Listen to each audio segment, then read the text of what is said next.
Bonsoir à tous. Je suis François Rousseau, le directeur de l'École des mines de Nancy, et nous allons avoir le plaisir de passer la soirée ensemble pour parler ensemble d'un sujet passionnant, les métaux rares. Alors cette conférence, c'est le dernier événement qui vient marquer la célébration du centenaire de Mines Nancy. Effectivement, l'École des mines de Nancy a été fondée il y a un siècle, en 1909, et le sujet de ce soir est symbolique parce que l'histoire des mines de Nancy est étroitement liée aux activités minières et métallurgiques notamment.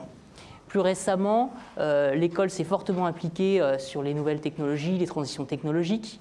Elle a inclus les soft skills dans sa pédagogie, les sciences humaines. Et vous allez pouvoir le constater ce soir, les métaux rares se retrouvent au cœur de tous ces sujets. Alors ce sujet, il est également symbolique pour notre territoire, pour les mêmes raisons inhérentes au passé de la Lorraine. Et cela faisant, la Lorraine peut revendiquer aujourd'hui un héritage, une excellence scientifique de ces laboratoires reconnus internationalement dans les classements et tout particulièrement dans les domaines du génie minier et des matériaux et de la métallurgie. Alors pour discuter du sujet de ce soir, nous avons la chance d'accueillir 6 intervenants que je vais vous présenter. Tout d'abord Thierry Belmont, qui est directeur de recherche au CNRS, qui est également le directeur de l'Institut Jean Lamour, donc le laboratoire qui se situe à côté de l'École des mines de Nancy et qui est l'un des plus gros laboratoires européens en sciences des matériaux. Vincent Denaine, qui est spécialiste en investissement dans les métaux rares et associé à la Compagnie des métaux rares. Alain Juillet, qui a dirigé de multiples entreprises, qui a été directeur du renseignement à la Direction générale de la sécurité extérieure, qui a également été haut responsable conseiller en matière d'intelligence économique auprès du Premier ministre.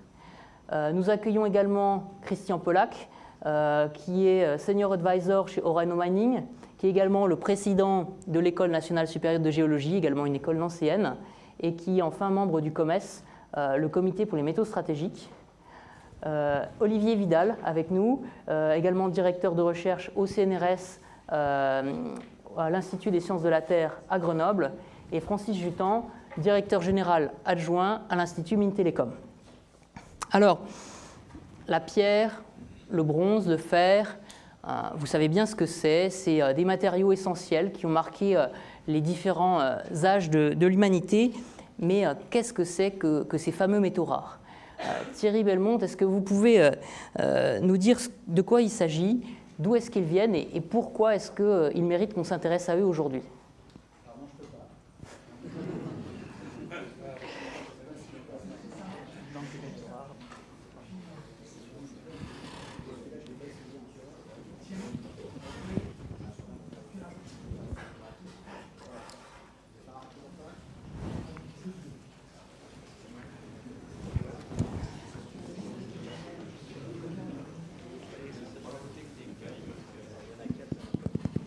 Je sais pas si ça fonctionne, voilà. Donc voilà, je m'apprêtais à élever la voix.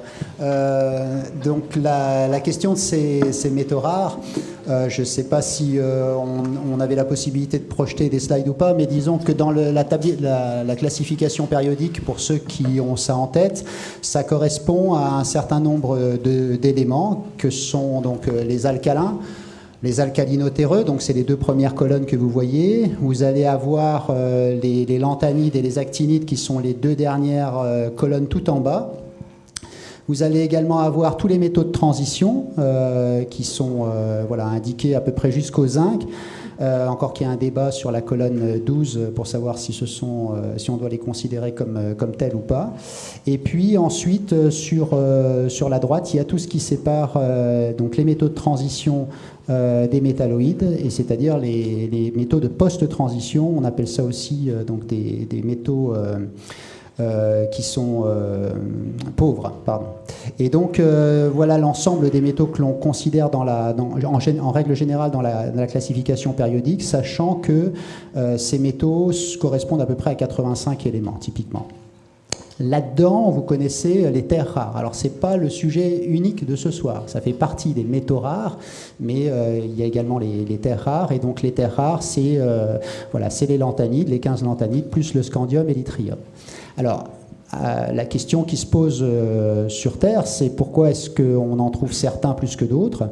Et donc, si on veut avoir une idée de la genèse de ces éléments, il faut remonter relativement loin, puisqu'il faut partir avec le démarrage de l'univers, tout simplement, où un gros dépôt d'énergie se met en place avec le Big Bang, et progressivement, on va franchir toute une série d'étapes que je ne vais pas décrire en détail, parmi lesquelles la baryogénèse, etc., pour en arriver directement donc à la synthèse donc des premières particules, les quarks, les hadrons, les leptons, les photons, qui vont être synthétisés typiquement 3 minutes après le Big Bang, et puis jusqu'à 20 minutes.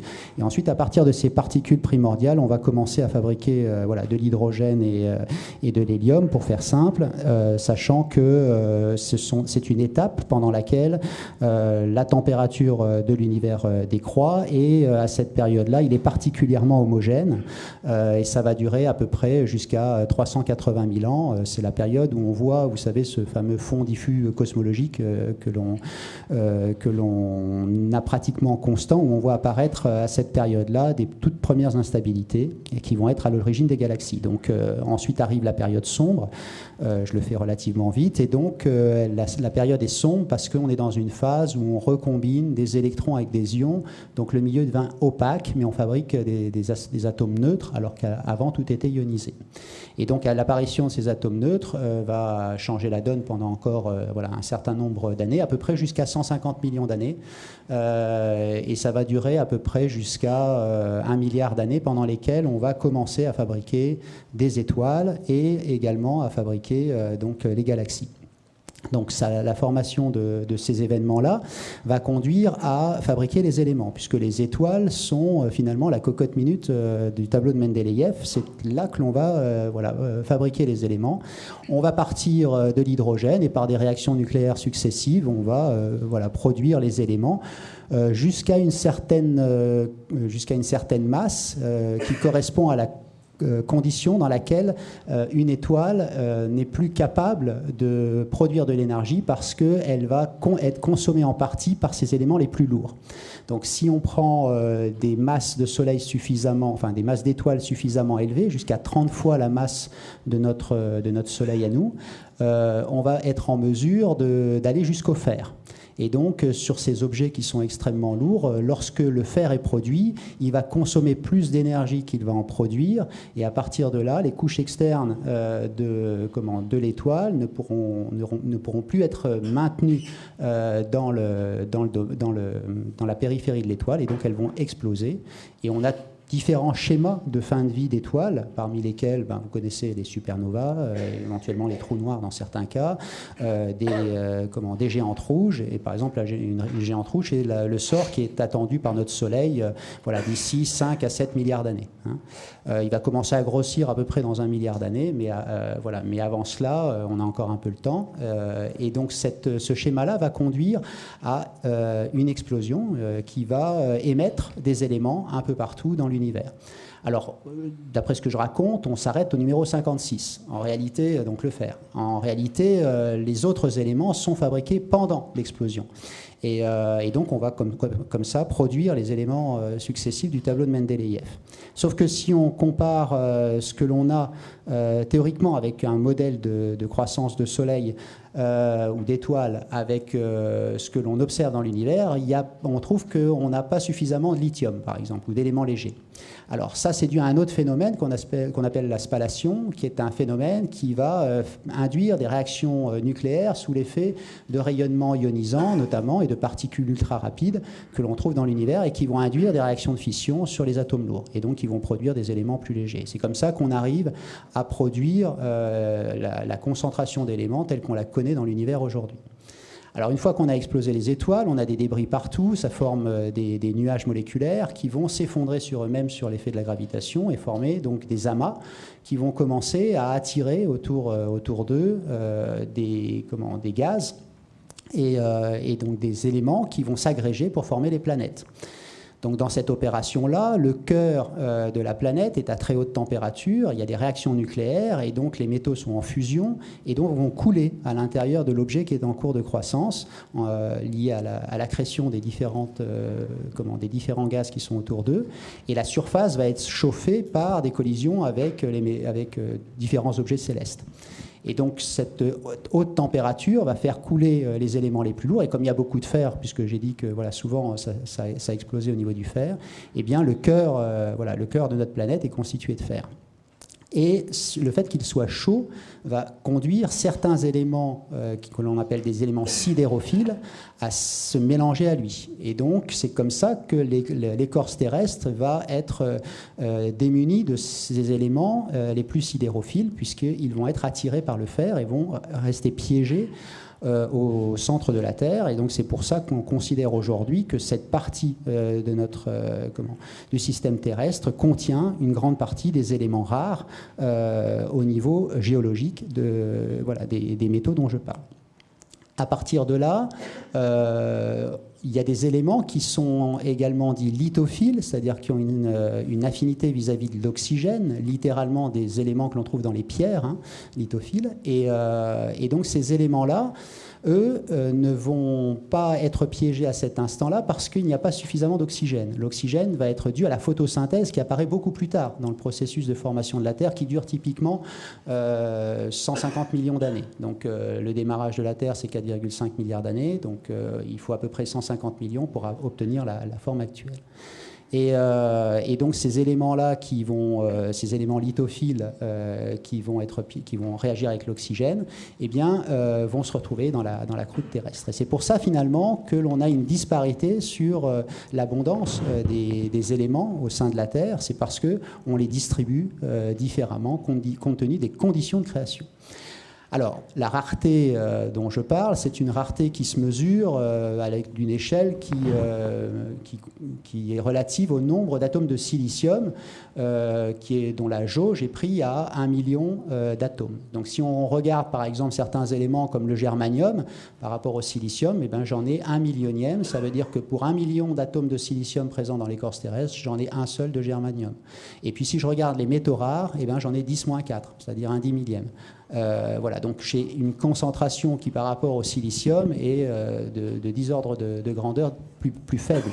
Donc on va avoir une distribution de ces éléments-là extrêmement variée.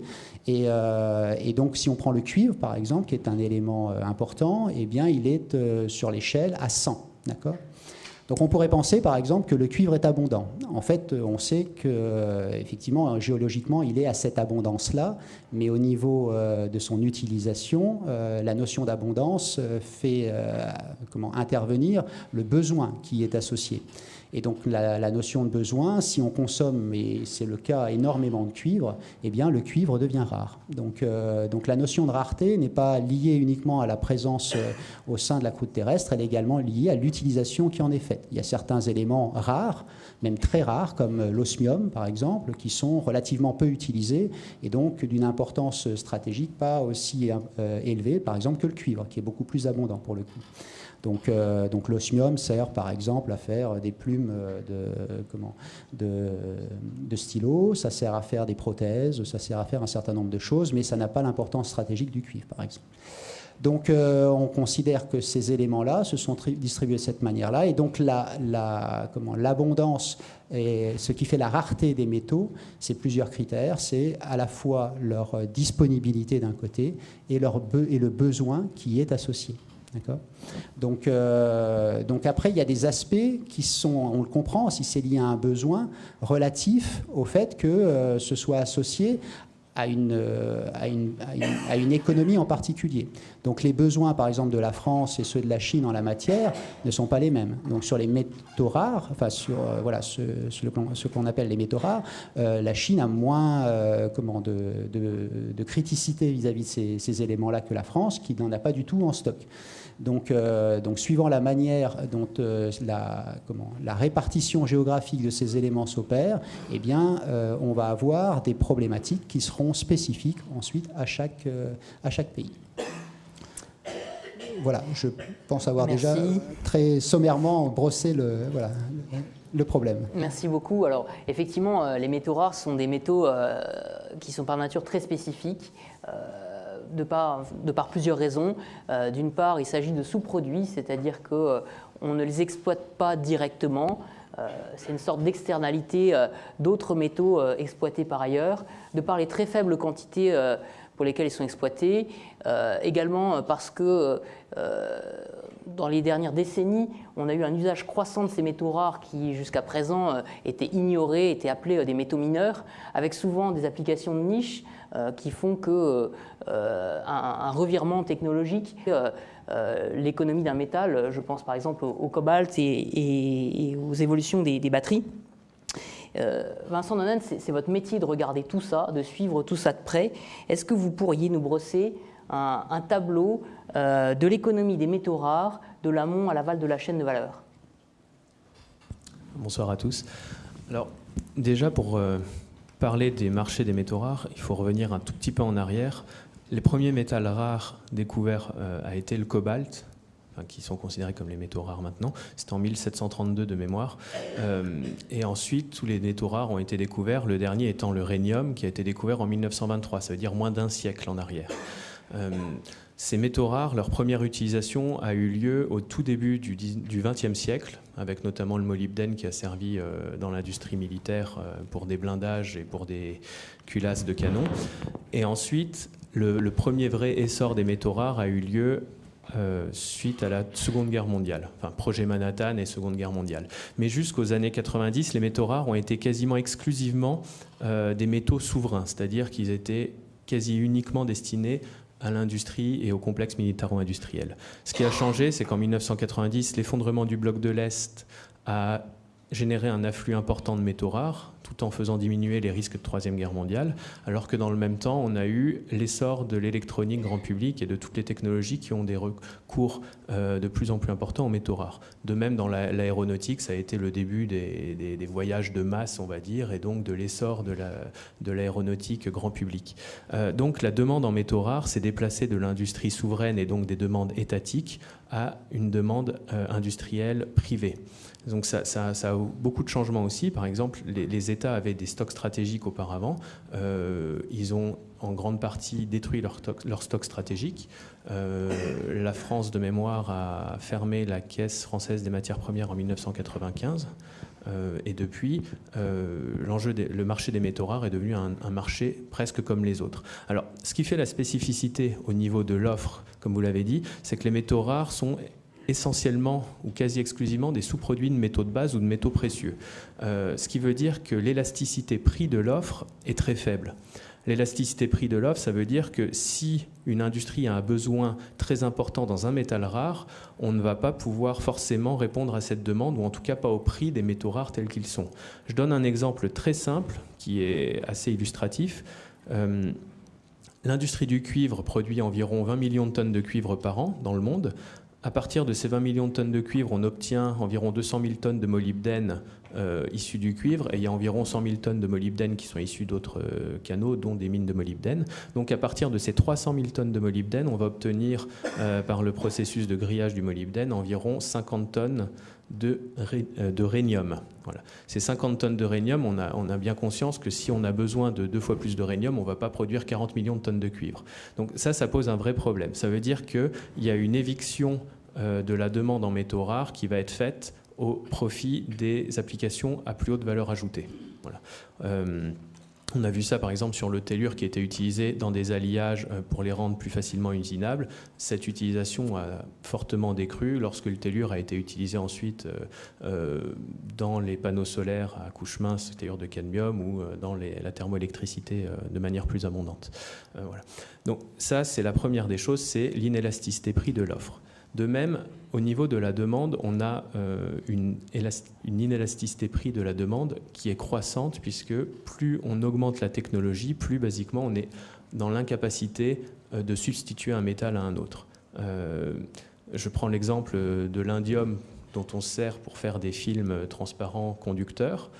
qui permettent de faire des écrans plats tactiles, enfin des écrans tactiles, il est bien évident qu'à quelques milligrammes d'indium dans un téléphone portable, quel que soit le prix de l'indium, Apple ne va pas renoncer à commercialiser un iPhone avec un écran tactile sous prétexte que ça va coûter $1 de plus à la vente.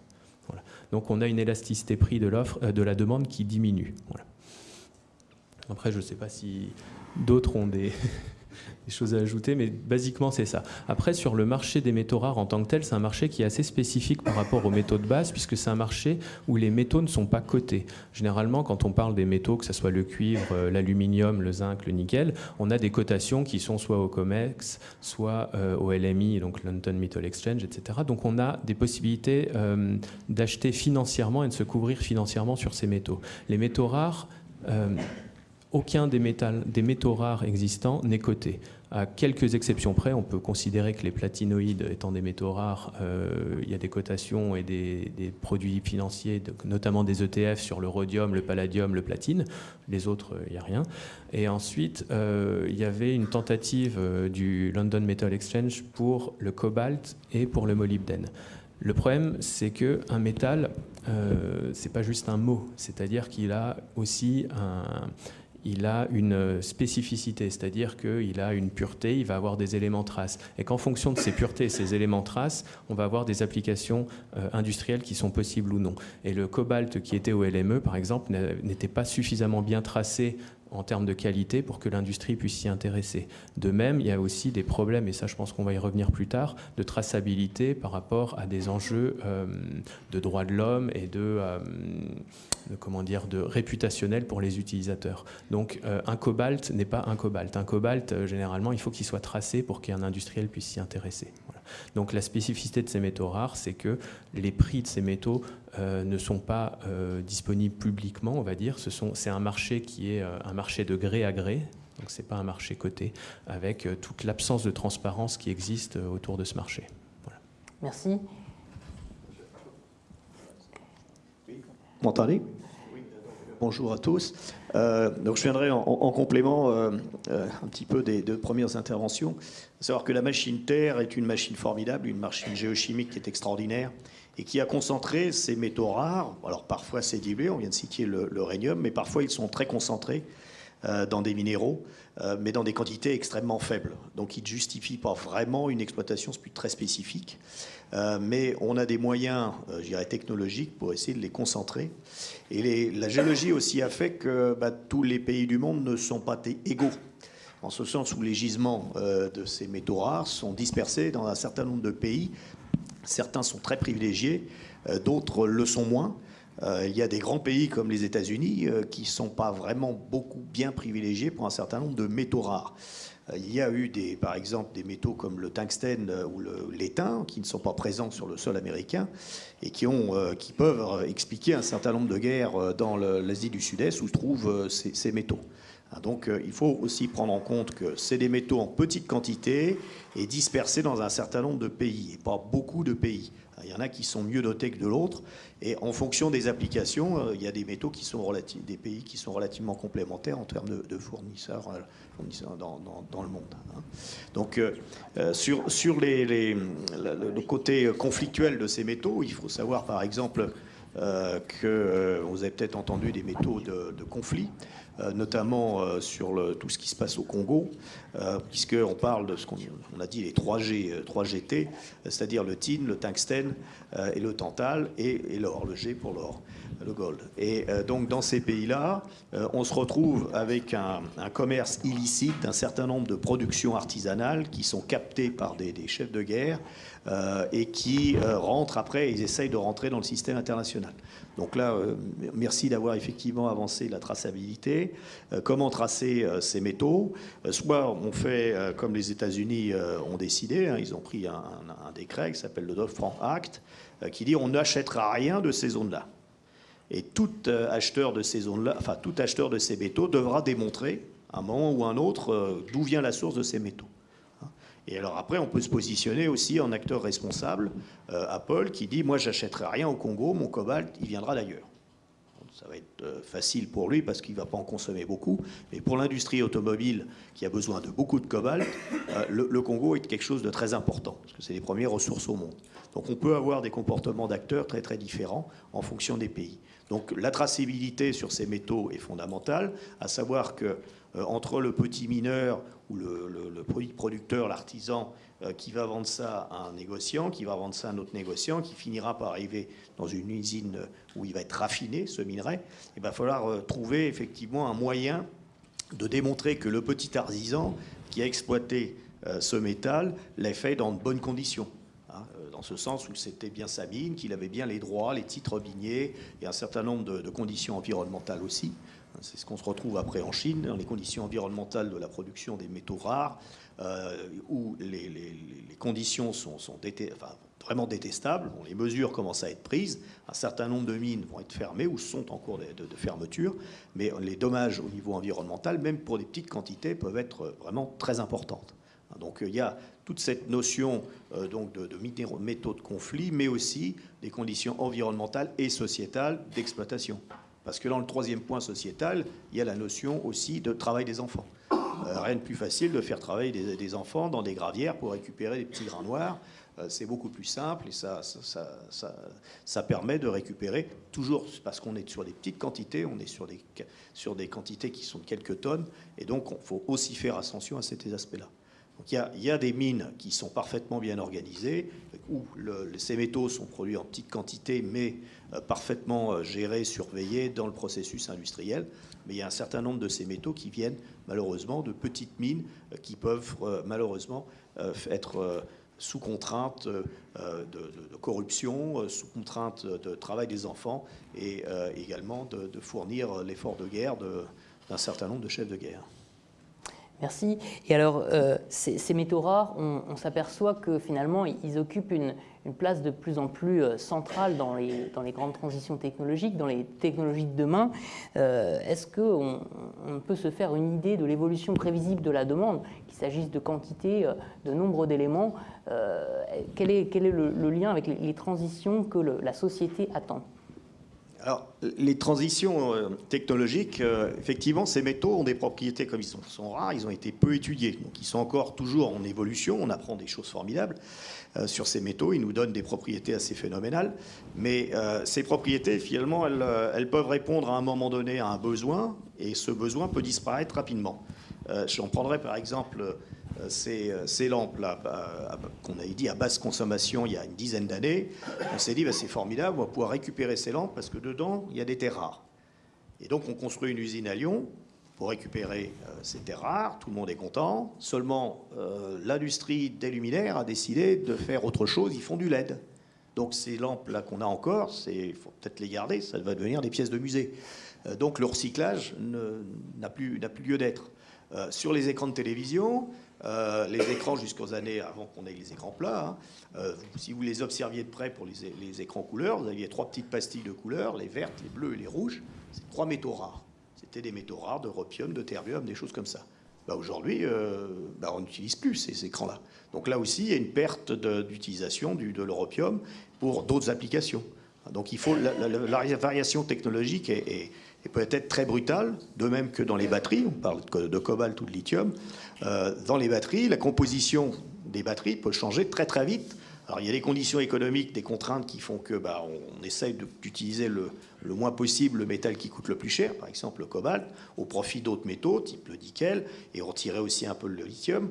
Donc les compositions changent beaucoup. Donc quand on se dit, tiens, on va lancer une batterie nickel, cobalt, lithium et manganèse, peut-être que lorsqu'elle sera lancée sur le marché, ça ne sera pas la composition qu'on aura lancée au début. Et donc ça peut varier au cours du temps.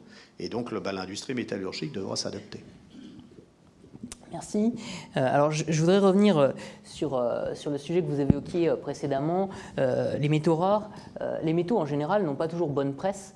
On connaît les difficultés que peut rencontrer l'activité minière pour son acceptabilité, avec des griefs de nature diverse. Vous les avez cités, environnementaux, sociaux, liés aux conditions de travail, voire éthiques, puisque de temps en temps, les ressources servent à financer des régimes autoritaires, voire le terrorisme. Est-ce que les métaux rares sont des métaux dont il faut se méfier particulièrement? Est-ce qu'il y a un problème avec les métaux rares? Se méfier, non, pas tous. Hein, c'est pas parce qu'il y a quelques métaux qui ont posé problème, particulièrement au Congo. Hein, donc, je vous ai cité les Américains qui interdisent à leurs entreprises d'acheter des métaux qui viennent de ces régions, enfin les 3 métaux et plus l'or que je vous ai cités. Par ailleurs, il y a un certain nombre de métaux qui sont produits en d'excellentes conditions. Je citerai par exemple le beryllium qui est produit aux États-Unis, au Kazakhstan, et on peut parfaitement tracer ces métaux, on peut bien les utiliser. L'indium, le germanium, le gallium, qui nécessitent une chimie très, très particulière, et là où on peut suivre parfaitement ces métaux, et d'une façon très claire. De même que le tantal, bon, il y a le tantal qui vient du Congo qui peut poser problème, mais le tantal qui vient d'Australie est un sous-produit de l'exploitation du lithium. Il est parfaitement tracé, parfaitement identifié. Donc ces métaux ne posent pas tous des problèmes, certains spécifiquement en fonction de leur origine, mais aussi en fonction de leur consommation.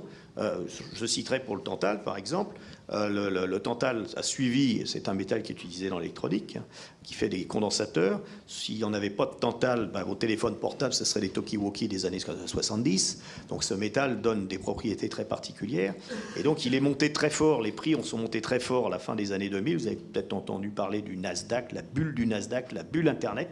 Tous les métiers de l'électronique montaient, et donc tous les métaux de l'électronique, dont le tantal, montait. Et le tantal montait de mois en mois, jusqu'à ce que la sphère Internet s'effondre, et les prix se sont effondrés. Et en même temps, sur le terrain, on a commencé à voir, dans la fin des années 90, justement, c'était là au moment de la guerre du Congo, hein, une guerre civile affreuse, et là, les gens ont commencé à se servir en faisant le commerce du tantal. Et à partir du moment où la bulle Internet s'est effondrée, eh bien, toutes ces petites guerres, finalement, ont disparu relativement, et ça s'est arrangé au Congo dans les années 2000. Donc il y a une certaine correspondance entre le prix du métal et aussi son exploitation sur le terrain.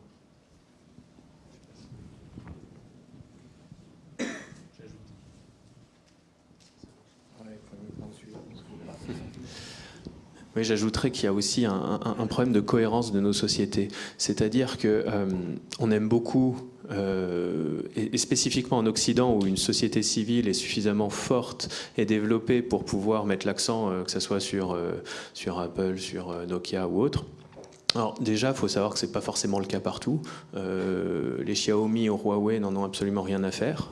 Donc ça veut dire qu'eux seront très contents d'avoir des métaux pour beaucoup moins cher, même des métaux sales, puisque de toute manière, la société civile n'a pas son mot à dire en Chine. Et je dirais que le problème dans les pays occidentaux, en termes de cohérence, c'est qu'on est d'accord pour avoir des smartphones, pour prendre l'avion 10 fois par an, mais qu'en même temps, on refuse de voir cette pollution que l'on génère. Et en tant que citoyen, on a une réaction un peu virginale qui est un peu à l'opposé de notre comportement en tant que consommateur. Et je pense que cette schizophrénie, elle est aussi due au fait que les usines et les mines ne sont plus sur notre sol. Donc on a un peu l'impression que les iPhones poussent tout seuls à la FNAC et qui sont produits dans la nuit. Mais le problème, c'est qu'il y a toute une supply chain, et cette supply chain, c'est une supply chain minière, donc avec tout ce que ça génère en termes de consommation d'énergie, en termes de pollution, ni plus ni moins. En gros, pour dire les choses autrement, on a toujours besoin des matières premières, mais on les voit moins, on les a cachées, on les a mises ailleurs. On vit dans l'illusion d'un monde dématérialisé, et du coup, on abandonne les activités minières, leur acceptabilité diminue puisqu'on arrive finalement à faire autrement en laissant faire les autres. Et il y a peut-être derrière ça un problème d'information et de communication autour des enjeux sur les matières premières et de la nécessité d'avoir une activité minière, on va dire, souveraine. Bien sûr. Je dirais que, par exemple, on parle toujours en ce moment, on parle beaucoup du big data, du cloud, etc. Faut quand même savoir que tout ça repose sur des infrastructures de communication, sur des fermes de serveurs qui sont gigantesques, qui consomment énormément de métaux rares. La fibre, on a besoin de germanium, etc. Donc on est dans l'illusion de la dématérialisation alors que notre dépendance à ces métaux n'a jamais été aussi élevée. Mais après, je vais laisser la main à d'autres.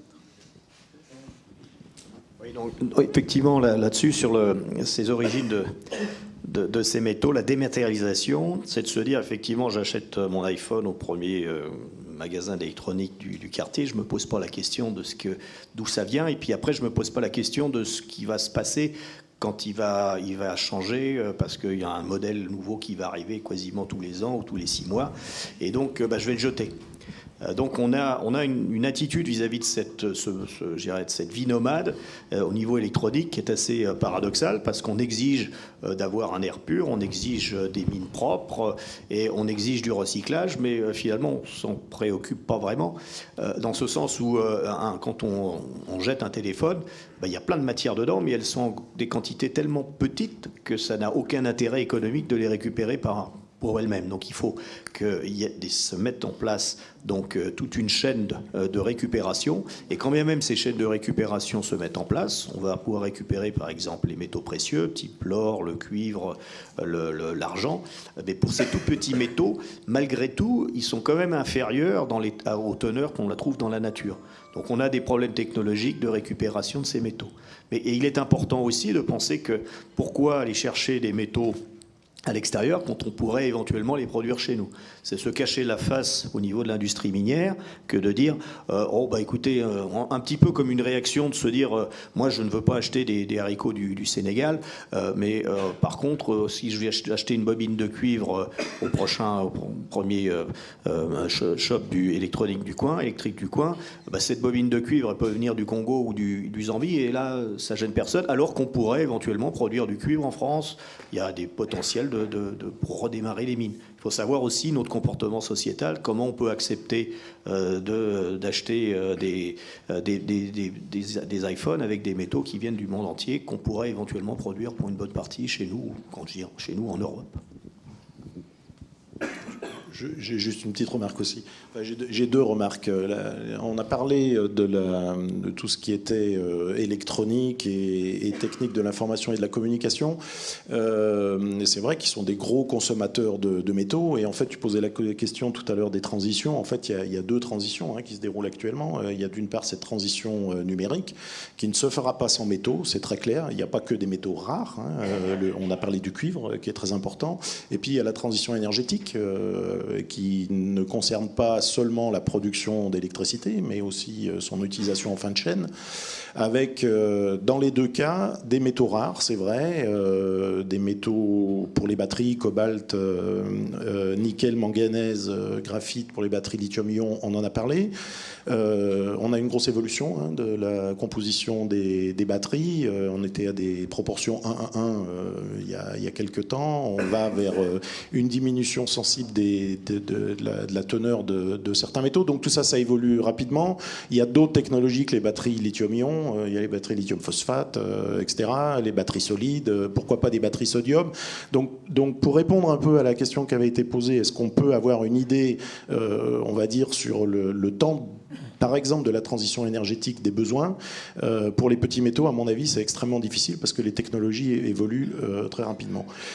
On peut le faire avec quelques hypothèses sur les technologies, mais c'est vraiment, pour les petits métaux, c'est extrêmement difficile. La deuxième remarque que je voulais faire, c'est sur notre utilisation. On a parlé de consommateurs un peu conscients et responsables. C'est vrai. Cela dit, souvenez-vous, il y a 30 ans, on avait à la maison, pour les personnes les plus riches, un magnétoscope, un baladeur, un appareil photo, un téléphone, un gros téléphone, etc. Tout ça, maintenant, est dans un appareil unique qui consomme beaucoup moins de métaux, même si la diversité est plus importante, et qui est un smartphone. Donc, finalement, on peut retourner le problème en se disant que l'évolution technologique a permis de réduire la consommation de métaux par utilisation et par fonction. Et ça, c'est une réalité. Mais ça a des effets pervers qui s'appellent l'effet rebond. C'est-à-dire que tous ces appareils avant étaient destinés à des gens aisés. Si on prend le cas des magnétoscopes, des GPS et des appareils photo de qualité, alors que maintenant, ça s'est démocratisé et c'est accessible à tout le monde. Donc en fait, tous ces aspects-là font qu'il est difficile déjà d'incriminer les consommateurs en leur disant c'est pas bien d'acheter ces appareils-là appareils-là ou ces appareils-là. Et en fait, les gains d'efficacité qu'on a l'impression, ou les gains de matière qu'on a l'impression de faire d'un côté, peuvent avoir des effets assez pervers si on diminue les coûts finalement de l'appareil nouveau qui est créé, même s'il contient moins de métaux. Après, la dernière remarque que je ferai sur les conditions environnementales, il est évident que toute industrie extractive a un impact environnemental. Enfin, ça serait une ineptie totale de dire l'inverse, même si l'industrie minière communique beaucoup sur la mine responsable, etc. Bon, il y a beaucoup de sémantique. Hein. Dans les faits, on n'est pas certain que les choses aient énormément évolué, particulièrement dans des pays où la structure du pays et les conditions politiques ne permettent pas de mettre en place des codes de bonne conduite. Mais c'est pas là où je veux en venir. Là où je veux en venir, c'est qu'on n'a pas besoin de regarder ce qui se passe en Chine ou en Amérique du Sud actuellement pour prendre conscience des impacts environnementaux. En France, il y a 3500 sites pollués par d'anciennes activités minières, alors que nous ne sommes plus producteurs. C'est des pollutions qui durent des décennies. Et on a plusieurs exemples. Bon, je ne vais pas citer ici, mais on a plusieurs exemples. On sait, donc on a fait ça chez nous aussi. On a fait ça aussi en Europe. On a fait ça dans les pays développés. Ce qu'on peut espérer, et il faut l'espérer, c'est que la pression sociale, avec une augmentation de la richesse du pays et son émergence économique, permettre de minimiser les impacts. Et on voit bien que les pays riches qui sont producteurs, on a cité l'Australie par exemple tout à l'heure, ou les États-Unis essayent d'aller dans ce sens-là. Et ils n'essayent pas pour des raisons économiques. Moi, je pense que c'est vraiment le poids des citoyens qui n'acceptent plus ces pollutions. Dans les pays actuellement moins riches ou en voie de développement, et c'est particulièrement vrai en Amérique du Sud, c'est la même chose. Il ne faut pas croire que les gens qui habitent sur place ne manifestent pas. Ils manifestent quand il y a des pollutions en masse. On a beaucoup d'exemples. Je prends l'exemple d'Amérique du Sud parce qu'il y a plein d'exemples assez récents, avec des conflits entre des agriculteurs, des miniers, des conflits d'usage, notamment de l'eau, hein, parce que c'est pas seulement une pollution, enfin c'est une pollution aérienne pour les mines à ciel ouvert, mais c'est aussi une pollution d'eau. Et je ne citerai qu'un exemple, le Salvador a interdit sur son territoire l'extraction minière à ciel ouvert, et même je crois que c'est toutes les extractions minières, c'est inscrit dans sa constitution l'année passée. Donc c'est toujours comme ça que ça se passe. C'est une opposition sociale à des grands projets miniers, ou disons à des opérations minières qui sont extrêmement polluantes, qui se traduit ensuite par une prise de conscience politique et éventuellement de la régulation. Un autre exemple, en Australie, il y a eu un jugement assez récemment, c'était pas des métaux, mais enfin c'est quand même une industrie extractrice de charbon où les riverains s'opposaient à l'augmentation de la taille d'une mine. Il y a eu un jugement qui a été rendu par un tribunal et qui a évoqué comme argument une activité contraire au principe de mitigation du réchauffement climatique. Donc si le réchauffement climatique et le CO2 devient un argument dans une cour de justice, on peut imaginer que ça fasse jurisprudence et que là, il y ait réellement des problèmes à l'extraction qui deviennent encore plus prégnants. Alors on dépasse le cadre strict des métaux rares, mais toute cette activité minière qui a un impact, et elle a un impact de fait, est contre-productive pour les miniers, puisqu'ils auront des barrières et des contraintes qui seront telles que l'activité ne sera pas rentable. Donc ils ont tout intérêt à développer des solutions qui soient le plus respectueuse possible de l'environnement, même si l'impact existera toujours. Et après, c'est une question de quantité à produire, qui augmente évidemment, enfin évidemment non, mais qui augmente très rapidement. Pour les petits métaux, c'est de l'ordre de 10% par an. Donc 10% par an, ça veut dire qu'on multiplie la consommation par 2 tous les 4 ou 5 ans. C'est ça qui est problématique, évidemment. Et c'est pas seulement un problème de technologie, c'est un problème de développement de niveau de vie, d'émergence de pays qui actuellement étaient pauvres. Bon, l'exemple le plus prégnant, évidemment, c'est la Chine. Enfin, il y en a plein d'autres qui attendent au portillon, où les gens, quand ils ont un niveau de vie d'environ $3 000 de PIB par habitant, eh ben, ils veulent avoir une machine à laver, ils veulent avoir une voiture, ils veulent avoir... Et ça, on peut le comprendre. Hein. Donc c'est un vrai modèle de société qui est derrière quand même. Francis Jutan, peut-être un mot sur le lien entre transition numérique et métaux rares ? Oui, peut-être plus qu'un mot. Parce qu'il me semble qu'effectivement, aujourd'hui, les haricots verts du Congo, on a la police des tout jeunes qui sont là. Ils disent non, il ne faut plus acheter, etc. Vous voyez, prenez-vous dans les supermarchés, ça devient impressionnant. Pour les métaux rares, c'est moins visible. Hein, donc c'est vrai qu'il faut parler de tout ça. Je pense que les métaux rares, c'est à la fois, j'allais dire, un sujet en soi, mais aussi un symptôme d'une évolution. L'histoire est magnifique des métaux rares, ils sont rares. La société industrielle a eu ce génie de développer les technologies. Et donc, au bout d'un moment, quand on a effectivement développé les technologies autour des métaux moins rares, eh bien, on s'aperçoit qu'ils peuvent jouer un rôle tout à fait intéressant. Je ne suis pas chimiste, hein, mais ils peuvent jouer un rôle tout à fait intéressant. Ils permettent le Graal, c'est-à-dire toujours augmenter la performance, hein, puisque notre industrie, son but, c'est d'augmenter les performances. Donc c'est pour ça qu'ils ont pris leur place, hein, et je trouve intéressant tout ce qui a été dit sur les dynamiques qui y sont liées. Mais c'est en même temps un symptôme de quelque chose. Alors il y a les rares, il y a les moins rares. Hein. L'eau n'est pas rare, mais peut le devenir. Le sable est en train de devenir une ressource rare si on continue à bétonner, etc. Et en fait, c'est toute une dynamique d'une société industrielle qui s'est construite orientée vers le progrès. Et puis qui, à un certain moment, a dérapé vers la société de consommation.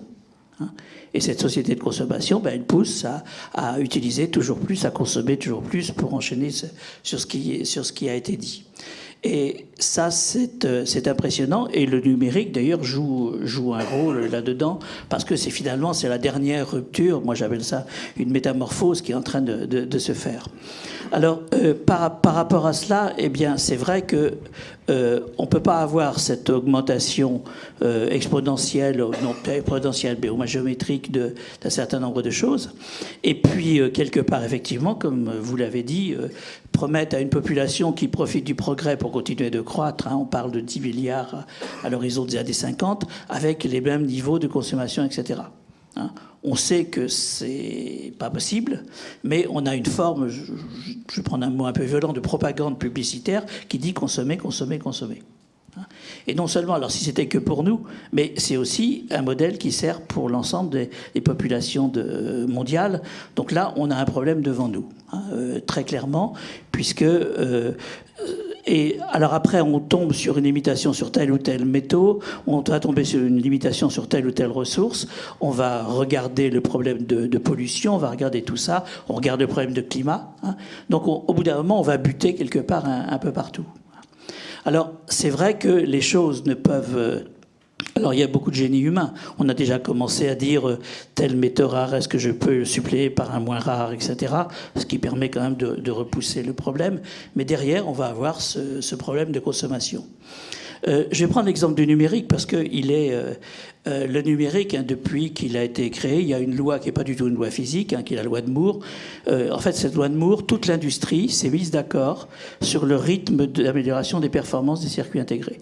Ce qui permet effectivement donc de préparer les nouvelles technologies, ensuite aux fabricants de semi-conducteurs de se préparer à assembler tout ça, et puis ensuite aux fabricants de machines, d'équipements, hein, de se préparer, logiciels également. Et on a eu comme ça open bar pendant 35 ans à peu près, oui à peu près ça.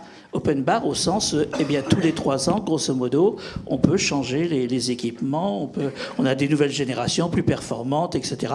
Des fois des fois beaucoup plus performantes, et ce qui a amené à cette consommation un peu effrénée, et le fait que l'on jette des équipements qui fonctionnent tout à fait bien, ou qu'on ne les produit pas pour durer longtemps, puisqu'on sait que le but, c'est de effectivement les remplacer tous les 3 ans pour utiliser le potentiel du numérique. Quand vous regardez ce que vous faites avec vos ordinateurs, vos smartphones aujourd'hui, vous ne faites pas forcément beaucoup plus, beaucoup mieux, beaucoup plus rapide que ce que vous faisiez il y a 6 ans, il y a 8 ans. Donc je pense que cette loi de Moore, eh bien, ça fait déjà 5 à 6 ans qu'on ne la tient plus tout à fait, hein, pour des raisons de consommation d'énergie d'ailleurs. Hein, et ça veut dire qu'on va se reposer maintenant la question de ces équipements. Faut-il avoir des équipements qu'on change tous les 2-3 ans ? C'est pas du tout évident. Je pense qu'il va y avoir tout un mouvement. Alors il y a déjà le mouvement de la récupération, hein, c'est-à-dire des vieux équipements qu'on récupère, qu'on met en forme un peu et qu'on récupère, c'est très bien. Et puis peut-être qu'un ordinateur, on va les concevoir pour qu'il dure, au lieu de 3 ans, qu'il dure 6 ans, etc. Donc ça veut dire que petit à petit, effectivement, on va s'organiser pour limiter ces quantités de matière. Hein. Parce que le raisonnement est intéressant sur la concentration en un smartphone, mais le problème c'est que dans une famille, il n'y a pas un smartphone. Il y en a 3, il y en a 4, il y en a 5, plus en plus. Donc c'est effectivement, cette prise de conscience, elle est tout à fait nécessaire. On sait aussi que du point de vue de l'énergie, on peut faire des applications beaucoup moins consommantes. On a des chercheurs qui travaillent là-dessus dans l'Institut Mines-Télécom et dans un tas d'autres endroits. Donc on a quand même un potentiel de réaction technologique pour arrêter cette course folle à la consommation et avoir quelque part une réponse au fait que tout le progrès de la société industrielle, c'était le développement de l'interdépendance. Ça veut dire qu'on a commencé à produire un endroit à un autre. Donc on a un monde qui est extrêmement interdépendant, ce qui ne le rend d'ailleurs pas très robuste. Il suffit qu'il y ait des blocages à certains endroits, on peut avoir des conséquences en chaîne très très fortes. Donc on va avoir ce besoin de travailler sur la robustesse. Sur le fond, ce qu'on est en train de créer, et les métaux rares vont être un exemple, on se rend compte qu'en fait on a ce qu'on appelle de plus en plus des communs. Alors, la qualité de l'air est un commun, l'eau est un commun. Il y a des communs qu'on appelle d'externalités négatives ou des communs qui, lorsque quelqu'un en consomme, les autres ne peuvent plus en consommer. Donc là, il va falloir trouver des règles d'organisation de cela. Et puis, il y a des communs d'externalités positives où le fait, par exemple, partager des informations, des connaissances, des technologies, etc., fait que si quelqu'un les utilise, eh bien, d'autres peuvent les utiliser. Et je pense que pour apporter des réponses aussi bien technologiques que d'usage à tout cela, il va falloir développer ces communs qui, quand on réfléchit, est le contraire de la société industrielle où une entreprise, ce qui est important, c'est ses connaissances, elle les protège, elle les défend, etc. Ça a commencé juste timidement avec le logiciel libre. On s'est rendu compte qu'en partageant, on avait plus vite. Donc on va avoir comme ça besoin de réagir, parce qu'il va falloir beaucoup de génie humain pour répondre à tout ça. Mais il faut aussi, et ce sera peut-être la transition avec ce juillet, il faut aussi quelque part qu'on trouve un certain nombre de règles communes pour gérer ces communs-là. On a commencé avec le climat, hein. Et je pense que ça augmente, on voit bien la prise de conscience, hein, qui seule pourra faire vraiment bouger les choses. Donc ça ne va pas être aussi évident au niveau géopolitique pour trouver, parce que c'est tentant quand on a une ressource rare, c'est tentant de pouvoir en faire une pression, un moyen de pression. Hein. Les États-Unis, eux, ont le moyen de pression militaire et économique qui leur permet d'interdire à des gens de faire des choses, mais ça ne durera pas si longtemps que ça au bout d'un moment. Hein. Donc je pense qu'il faut effectivement réfléchir petit à petit à ces règles communes de gestion de ces ressources rares, les métaux rares en étant une. Alors merci. Justement, les ressources ont toujours été au centre de la géopolitique, au moins depuis l'invasion par les Romains de la Bretagne pour aller chercher l'État en Cornouailles. Les métaux rares, on l'a dit aujourd'hui, sont inégalement répartis sur la surface de la planète. D'autre part, sont inégalement exploités pour des questions d'acceptabilité qu'on a développées. Alors, Alain Juillet, quelles conséquences sur la géopolitique, quel impact stratégique sur l'aval de la chaîne de valeur, puisqu'on voit bien que dans l'aval de la chaîne de valeur, on a des secteurs qui sont très dépendants, et puis quel jeu des grandes puissances par rapport à cette problématique? Alors, bon, je vais prendre un exemple qu'on a cité tous, hein, c'est le Congo, puis moi je vais vous donner ma version de l'histoire congolaise, puis comme ça, on pourra rentrer de plein pied dans la géopolitique. 1958-59, indépendance du Congo, les Belges libèrent le Congo, le rendent indépendant, et des équipes, avec en particulier le Premier ministre Mobutu, prennent le pouvoir au Congo. Et bien entendu, qu'est-ce qu'ils disent ? Ils disent dans l'est du Congo, dans la région, parce qu'on a appelé le Katanga, qui est maintenant on l'appelle la ville avec Lubumbashi, dans cette zone-là, il y a des mines de cuivre. Et les mines de cuivre appartiennent à une compagnie belge qui s'appelle la Gécamine. Le Premier ministre Mobutu dit qu'il faut absolument nationaliser les mines. Qu'est-ce qui se passe ?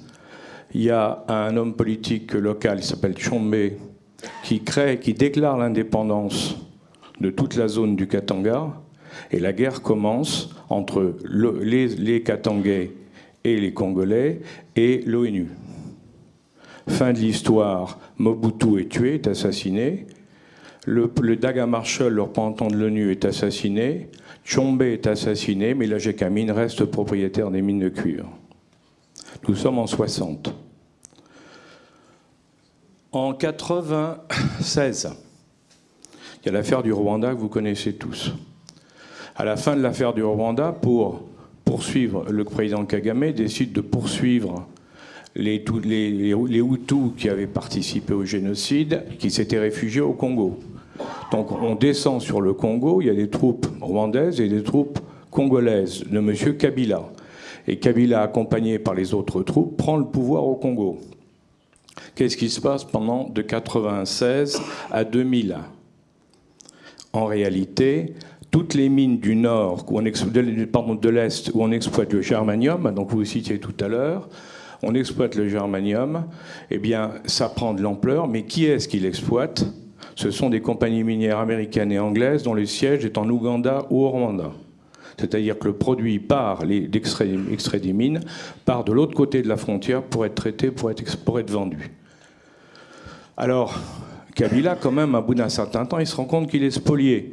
Alors, en 2000, il dit il faut absolument changer ça. Et il négocie avec les Chinois pour que les Chinois exploitent les mines au profit du Congo. 3 mois plus tard, Kabila est assassiné. Alors je pourrais continuer comme ça, parce que la dernière en date, c'est qu'après, quelques années plus tard, il y a la guerre de l'Ituri, comme vous savez, il y a des bandes armées qui font régner la terreur. Alors évidemment, on voit ça, on envoie de nouveau l'ONU, hein, mais ce qu'on ne dit pas, c'est qu'en réalité, où partent les camions qui sortent des mines ? Parce que si vous allez là-bas et que vous voyez même encore aujourd'hui comment ça se passe, les camions sortent des mines avec le tantal, avec le germanium, avec tous les produits qu'on trouve, ils ne vont pas vers le Congo, ils passent la frontière et ils vont de l'autre côté. Donc il s'agit d'une spoliation absolue d'un pays par 2 autres pays pour le compte de compagnies minières. Là, on est dans la géopolitique. Alors, je vous dis ça au départ, je ne veux pas vous assommer avec des trucs un peu durs, mais pour vous dire qu'en définitive, on est dans le problème des métaux rares au niveau géopolitique, c'est un problème qui est très complexe, et ça a été souligné par tous les intervenants, parce que je partage beaucoup de choses qui ont été dites ici. Le problème est très complexe parce que vous avez en réalité, il y a 2 problèmes de fond. Le premier qui a été rappelé plusieurs fois, c'est que plus un métaux est rare, et plus son extraction est polluante. Ça, je crois qu'il faut bien se mettre ça dans la tête.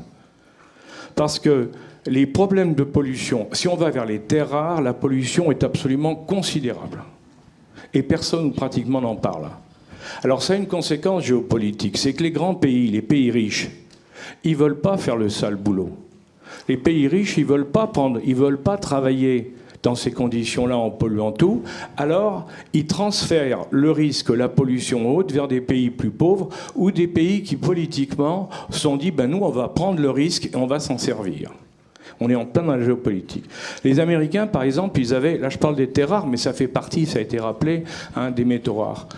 Les Américains, ils avaient une mine à Mountain Pass qui était la mine des métaux rares, des terres rares aux États-Unis. Très bien, ça marchait pas trop mal. En 2000, devant les plaintes de la population, et là on revient parce que c'était insupportable, ils disent on la ferme. Ah oui, mais qu'est-ce qui se passe quelques années plus tard ? Les Chinois font une première menace d'embargo sur les terres rares en disant aux Américains, vous nous menacez, nous on vous livre plus de terres rares. panique générale dans les GAFA de l'époque. Hein, et qu'est-ce qui se passe? Eh ben, on rouvre la mine. On rouvre la mine et on relance l'extraction de terres rares dans cette zone-là. Bien entendu, les populations ne sont pas contentes, donc on la referme en 2011. Et qu'est-ce qui va se passer derrière? Eh ben, les Chinois vont arriver, vont dire aux Américains, on est en 2011, hein, ils vont dire aux Américains, écoutez, vous n'avez pas le courage de le faire parce que vous craignez les procès et tout ça, nous on s'en fout, on est des spécialistes des terres rares, nous on reprend la mine et on la gère. Et aujourd'hui, au cœur des États-Unis, la plus grosse mine de terres rares, elle est gérée par les Chinois, une société chinoise. Alors autant vous dire qu'à l'intérieur de ce qui se passe dans la mine, personne n'en sait rien. Et je pense qu'il y a des questions qu'on peut se poser sur le plan de la sécurité et de beaucoup d'autres problèmes qui ont été évoqués. Hein. Mais on pourrait citer beaucoup d'exemples comme ça. C'est-à-dire que, en définitive, quand on reprend en géopolitique ce qui s'est passé, on voit que certains pays, plus exactement, pour être précis, moi je dirais que le problème des métaux rares en géopolitique, il se pose à 4 niveaux successifs. La localisation de la mine, l'exploitation de la mine, la propriété de la mine et la commercialisation du produit de la mine. Pourquoi je vous dis ça? C'est parce qu'on voit qu'en définitive, selon les pays, en géopolitique, les pays vont réagir différemment. Ça a été cité tout à l'heure. Regardez le problème du nickel. Le nickel, c'est très intéressant ce qui se passe. Il y a une énorme bataille sur le nickel actuellement qui se passe. Les Canadiens étaient très forts, avec Xstrata et Glencore. Ils contrôlaient un certain nombre de choses. Les Brésiliens aussi. Mais les Chinois sont rentrés dans le jeu et sont mis à déstabiliser tout l'ensemble pour récupérer le nickel. Comment ils ont fait? Ils ont passé un accord avec l'Indonésie en leur disant « Vous avez tort de vendre votre nickel parce que dans le temps, il va devenir de plus en plus rare, donc les prix vont monter. Vous avez tout intérêt à valoriser votre nickel. » Donc il y a eu un accord entre le gouvernement indonésien et les Chinois pour ne plus exporter de nickel et le valoriser sur place ou sinon attendre. Ça a complètement bouleversé le marché mondial. Tous les cours du nickel se sont relevés au niveau mondial l'année dernière à cause de ça. Chose bizarre, ils viennent de changer il y a quelques semaines. Mais on ne sait pas encore la raison. Quand vous prenez la Nouvelle-Calédonie, là on est chez nous. Vous avez trois grandes sociétés en Calédonie qui exploitent le nickel. Vous avez une société qui est chinoise, carrément, coréano-chinoise. Hein. Vous avez une société qui est française et vous avez une société qui est brésilienne. Et c'est très intéressant là encore de voir parce que chacun a fait un choix technique, mais aucun des choix n'est satisfaisant. Le Brésilien a fait un choix d'extraction chimique à base d'acide. Ça a pollué tout le sud de la Calédonie. Il y a régulièrement des incidents. Le Chinois au nord, enfin le pro-chinois au nord, lui, comme l'environnement, ce n'est pas son problème majeur, il a détruit une partie du lagon. Et quant aux Français, lui, il pollue la ville de Nouméa. C'est pas mieux. Hein. Donc, on voit bien que quand ils sont en concurrence, à ce moment-là, et si on laisse faire ces gens-là, on se retrouve avec une pollution maximale et des problèmes d'environnement partout. Et d'un autre côté, et ça aussi c'est la géopolitique, quand vous dites oui mais il faut changer ça, il faut faire des investissements, on vous répond les coûts n'étant pas suffisants pour le faire, on ne peut pas le faire, et d'un autre côté si on ne produit plus, c'est tout le territoire qui est ruiné. Donc l'enjeu à ce moment-là pour le politique, c'est de se dire si j'arrête, il n'y aura plus de pollution, mais c'est la ruine générale. Si je continue à produire, je pollue tout le monde. C'est un choix cornélien, c'est le cas de le dire. Hein. Et c'est pas simple.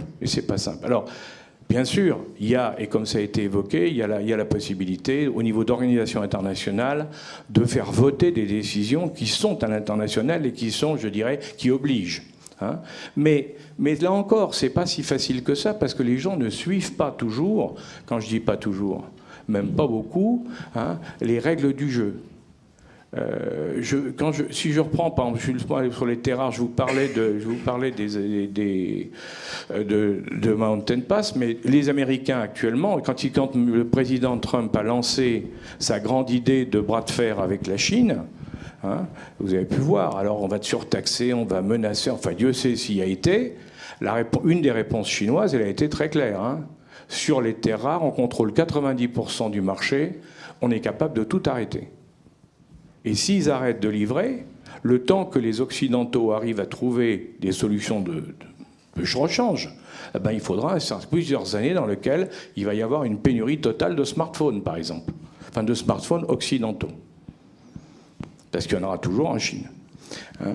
Donc, là aussi, on voit le bras de fer que peut-être en géopolitique, le fait de dire, si tu ne vas pas dans mon sens, je vais dans l'autre. Et là, je vais vous donner, c'est pour vous, hein, parce que bon, je ne pense pas que vous l'ayez remarqué, mais c'est intéressant. Le président Trump, qui est en bras de fer actuellement avec les Chinois, je ne sais pas si vous avez vu, ça a surpris beaucoup de monde, mais les gens n'ont pas toujours compris pourquoi. Il a dit « Je voudrais racheter le Groenland » il y a 2 mois de ça. Bon, tout le monde a rigolé. Ben moi, je vais vous donner la raison. La raison, c'est qu'il y a une mine très importante qui s'appelle, alors le nom est impossible, c'est Kraggwerkschild. Hein? Voilà. Hein? Et dans lesquels il espère trouver, parce que les spécialistes de là-bas lui ont dit qu'autour de la mine, il y a plein d'autres gisements de métaux rares, etc., et que ça serait une formidable occasion, s'ils mettaient la main dessus, de pouvoir compenser les Chinois. Vous voyez ? Et d'un autre côté, si je pousse encore, vous avez les Japonais qui ont trouvé une zone de nodules dans l'eau, hein, à côté de l'archipel japonais, hein, et qui aussi vous disent, nous, de toute manière, vous vous battez, mais c'est nous qui allons gagner à la fin parce que nous, on va exploiter les nodules. Le problème, c'est qu'aujourd'hui, on ne sait pas exploiter les nodules à un prix acceptable, pour le moment. Mais ça va venir. Donc nous sommes, ce que je voulais vous dire, moi je ne veux pas être trop compliqué, trop long, mais nous sommes dans des rapports de force extrêmement compliqués actuellement. Au niveau des métaux rares, dans toutes les espèces de métaux rares, parce que, comme ça a été dit par les uns et les autres, toutes les grandes industries en ont besoin. Et tout le développement du futur va faire appel à ces métaux rares. Alors, bien sûr, il y a une partie recyclage. Hein. Moi, je vois sur les terres rares, on estime qu'il y aura 60% de recyclage dans quelques années. Donc, c'est énorme. Mais il y aura encore quand même 40% qu'il faudra trouver. Donc, il faudra... Et tout ça, et les grands pays, les grandes puissances, leur problème, c'est comment je mets la main sur des domaines. Alors, on sait que les Chinois essayent actuellement de prendre le contrôle de plus en plus du nickel. On sait qu'ils ont le contrôle des terres rares. Bon, par contre, dans d'autres domaines, c'est d'autres qui se débrouillent très bien. Et les enjeux africains qui ont été évoqués sont des enjeux majeurs parce que la plupart des métaux dont nous parlons aujourd'hui, on les trouve en Afrique ou on les trouve en Amérique du Sud. Alors l'Amérique du Sud, elle n'est pas trop touchée. Bon, il y a des problèmes au Chili, mais elle n'est pas trop touchée. Mais ça va venir. Ça va venir parce qu'on est dans des rapports de force où chacun essaie d'imposer à l'autre sa vision, c'est-à-dire que les productions qu'il va faire et qui vont lui polluer la vie vont être achetées par le pays qui veut le contrôler pour sa propre industrie. C'est ça la notion de rapport de force qui est à mon avis essentielle aujourd'hui. Et c'est très compliqué parce qu'il n'y a actuellement, à mon avis, hein, actuellement, au niveau mondial, que ce soit à travers l'ONU ou toutes les organisations internationales, personne n'arrive à trouver une solution dans la durée que tout le monde respecte. On trouve des solutions partielles, mais des solutions générales, on n'en trouve pas.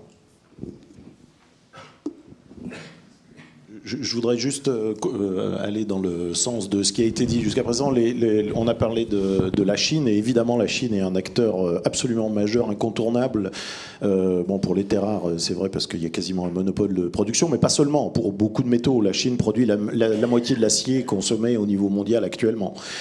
Et la Chine a une position très agressive pour asseoir cette position dominante. En Afrique, 70% des pays africains ont des participations chinoises sur le marché des matières premières, type hydrocarbures et métaux. 70%. Les échanges commerciaux entre la Chine et l'Afrique, c'est 200 milliards de dollars par an, dont visiblement une centaine de milliards qui sont réinvestis en Afrique. En tous les cas, c'est ce qui est dit par les plus optimistes, sous forme d'infrastructures, écoles, etc. Donc c'est une forme de colonisation acceptée, bien sûr, mais... Bon, on parle beaucoup de la Chine, mais qu'est-ce qui s'est passé aux États-Unis récemment ? Même chose. Tesla se plaint d'une possible rupture d'approvisionnement pour ses batteries, enfin de métaux pour ses batteries Tesla. Au passage, je rappelle une Tesla S, ça pèse plus de 2 tonnes. Et c'est capable de faire 0 à 100 km/h en moins de 3 secondes. Donc c'est un non-sens total d'un point de vue économie et transition énergétique, ça n'a aucun sens. Mais bref, Tesla se plaint ou alerte le gouvernement américain d'un risque de pénurie. Les Américains et les politiques répondent en proposant le Mineral Security Act, qui a été proposé par la sénatrice Murkowski, qui est en charge de la commission sur énergie et matières premières au Sénat américain. Ce plan vise à aller chercher les ressources ailleurs, si elles ne sont pas sur place. Eisenhower, après la Deuxième Guerre mondiale, vous me corrigez si je me trompe, les investissements massifs qui ont été faits par les États-Unis après la Deuxième Guerre mondiale, c'était la même chose. C'était un espèce de Mineral Security Act, mais principalement pour les hydrocarbures. Donc, tout le monde, partout dans le monde, enfin tous les pays développés, tous les grands groupes développés ont cette même préoccupation. L'Europe actuellement consomme 20% des métaux produits mondialement, elle en produit domestiquement 3%. Donc évidemment, il faut bien les amener de quelque part. Alors les métaux rares sont une partie du problème, et l'équation est longue, parce qu'à côté des métaux rares, il y a tous les grands métaux dont on n'a pas parlé, l'acier, l'acier c'est 2 milliards de tonnes par an, à peu près, en production. Les métaux rares, c'est, on va dire, moins de 200 000 tonnes. Donc vous voyez, le changement d'échelle, il est monstrueux. On ne fera jamais d'éoliennes de 200 mètres de haut sans acier. C'est impossible. On ne va pas faire des éoliennes en bambou ou en carton. L'acier n'est pas un métal rare, mais c'est un métal absolument nécessaire. Le cuivre est un métal absolument nécessaire. Donc au-delà de ces aspects métaux rares qui font un peu le buzz, et bon, je veux dire, je ne nie pas la réalité des affaires autour des métaux rares. Ça concerne tous les métaux. Ça concerne le ciment. Le sable a été cité tout à l'heure. On ne peut pas utiliser n'importe quel sable pour faire du béton. Il ne faut pas qu'il soit rond. Bon, sinon ça ne marche pas. Donc voilà. Alors on peut aller en chercher à Fontainebleau, mais enfin ça ne suffira pas. Et il y a plein de... C'est toutes les matières premières qui sont concernées, et je pense qu'il faut veiller à ne pas trop faire de hiérarchie là-dedans, en pensant que certaines sont plus importantes que d'autres. Je crois que elles sont toutes concernées. Je vais peut-être faire un petit bémol. Alors, la consommation mondiale, avec les Chinois, bientôt les Indiens, sur à peu près les 20 prochaines années, ça sera plus que tout ce que l'humanité a consommé depuis le début de l'humanité, depuis l'aube. Donc c'est considérable. Et ça s'explique. Il y a plus d'1,5 milliard de Chinois, il y a 1,5 milliard d'Indiens, qui vont tous vouloir un réfrigérateur, de l'air conditionné, une voiture et des smartphones. Donc il faut voir dans cette perspective quand même. Alors après, je reviendrai un petit peu puisque étant mineur, entreprise minière, je reviendrai un petit peu, je mettrai sur un bémol quand même sur l'industrie minière. Alors il y a un passif sur l'industrie minière qui est juste. Il y a des tas de sites orphelins qui ont pollué, ils ont été exploités pendant une dizaine d'années, où il n'y avait aucune règle. D'ailleurs, tous les gouvernements étaient contents de produire des métaux, et après on abandonnait, il n'y avait aucune règle. Donc on a effectivement beaucoup de sites orphelins. Alors, l'attitude de l'industrie minière a changé justement grâce à l'activité sociétale, où maintenant l'industrie minière s'engage avant de commencer à exploiter. Il s'engage vis-à-vis des sociétés, enfin des communautés locales, à ce que l'environnement soit restauré de telle sorte qu'on puisse retrouver. Alors c'est sûr qu'il y a toujours un impact. Quand on fait un trou, le trou sera toujours là. On va le boucher un petit peu, mais le trou sera toujours là. De telle sorte que les communautés puissent retrouver, récupérer, se réapproprier les sites miniers. Alors il y a des règles, et tout ça, ces règles, ça coûte de l'argent. Coûte de l'argent, ça veut dire que on cherche toujours des smartphones de moins en moins chers, de plus en plus performants, mais les métaux, eux, ils doivent aussi avoir un coût de production, et ces coûts de production doivent intégrer ces coûts environnementaux, sociétaux et autres. Donc le fait d'avoir des cours de métaux qui montent et qui descendent en accordéon font qu'un certain nombre d'entreprises ne peuvent pas assurer, à la fin de vie, un certain nombre de choses. Donc les entreprises font des provisions tout au long de la vie de la mine pour éviter évidemment qu'il y ait des sujets environnementaux à l'issue. Donc il y a un comportement responsable de l'industrie minière, pas tous. Il y a, je dirais, dans les grandes sociétés qui sont cotées dans nos pays, Canada, Australie, États-Unis, et qui sont, je dirais, sous la contrainte des investisseurs financiers qui sont sous la contrainte de leurs actionnaires, c'est-à-dire vous, moi et autres, qui disent non, et là, on veut bien investir dans cette entreprise si elle travaille correctement. Et ça, c'est les arguments qui portent aujourd'hui. Et ça, je veux dire qu'il y a une régulation internationale au niveau des gouvernements, mais les entreprises essayent d'anticiper, justement, de faire en sorte que ce soient des acteurs responsables. Et ça, donc, je voulais le souligner quand même, c'est important. Il y a une majorité de sociétés occidentales qui le font, et les Chinois commencent à le faire. On le voit en Afrique. Moi, je le vois dans un certain nombre de pays africains, un certain nombre de villes, où quand les Chinois arrivent après, on a déjà mis en place un certain nombre de critères.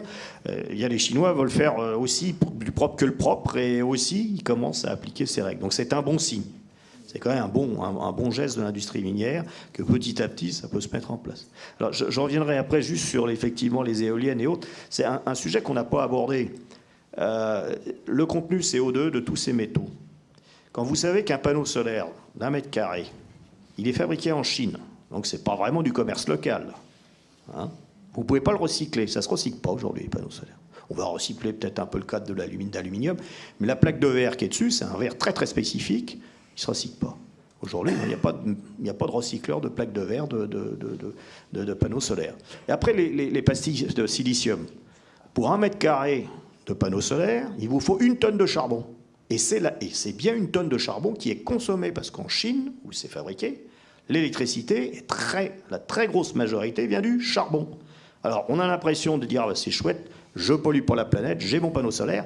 Mais regardez la chaîne de CO2 qu'il y a derrière. Et puis il y a le transport. Il faut l'amener de Chine en Europe. Le verre, ça coûte très cher aussi à produire en termes de CO2. Donc il y a tous ces produits-là, de même que les éoliennes, tous les métaux rares qui sont dans les éoliennes, c'est chinois. Et qui nous vendent des éoliennes, enfin les matériaux pour les éoliennes, ils commencent à toucher aux éoliennes parce qu'il y a encore des producteurs européens, mais la chaîne de valeur commence à être absorbée de plus en plus par les Chinois. Donc tous ces matériaux, on a l'impression de ne pas polluer, il y a des tonnes de charbon derrière. Donc il faut relativiser en se disant, bah, tiens, on va faire des panneaux solaires, on va faire des éoliennes. D'abord, on dépend, ça c'est un problème géopolitique de la Chine, et en plus, ils mettent beaucoup de CO2 dedans.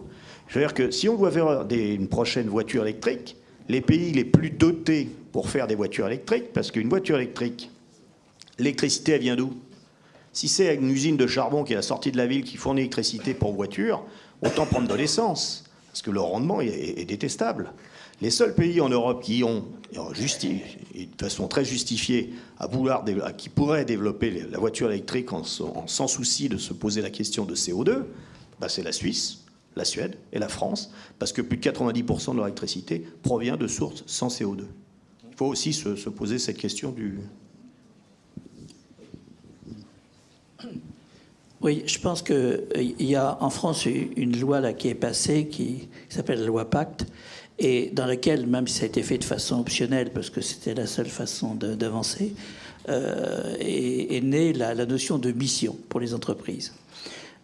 Ça veut dire que je pense que les progrès qui sont faits aujourd'hui, en prenant en compte un certain nombre de contraintes, je pense qu'ils ne passeront pas à l'échelle si quelque part on n'intègre pas dans le coût des choses l'utilisation justement de ces communs quelque part. Parce que autrement, comme vous avez dit, il faut produire des métaux encore moins chers. Ce n'est possible qu'en externalisant en fait un certain nombre de coûts. Donc quelque part, c'est pas simple, puisque trouver les équations économiques et pouvoir les appliquer, ça se fera probablement pas sans conflit. Mais en même temps, petit à petit, parce qu'on voit bien qu'on commence à buter le plafond sur beaucoup de sujets.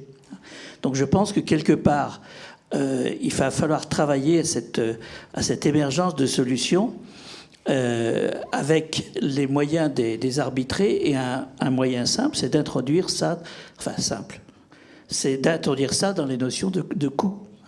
Je me souviens c'était un Irakien, un fabricant d'acier en Ukraine, qui avait beaucoup d'argent et qui voulait quelque part dire, il faut que dans les prix des choses, on introduise, alors lui c'était le CO2 et l'eau, qui est aussi une ressource rare, mais quelque part, si on ne prend pas la modélisation de l'utilisation de ces communs, et des règles qui seront probablement des règles de troc, parce qu'il y a certains ont des matières premières, d'autres ont de l'industrie, de l'efficacité, d'autres ont tout ça.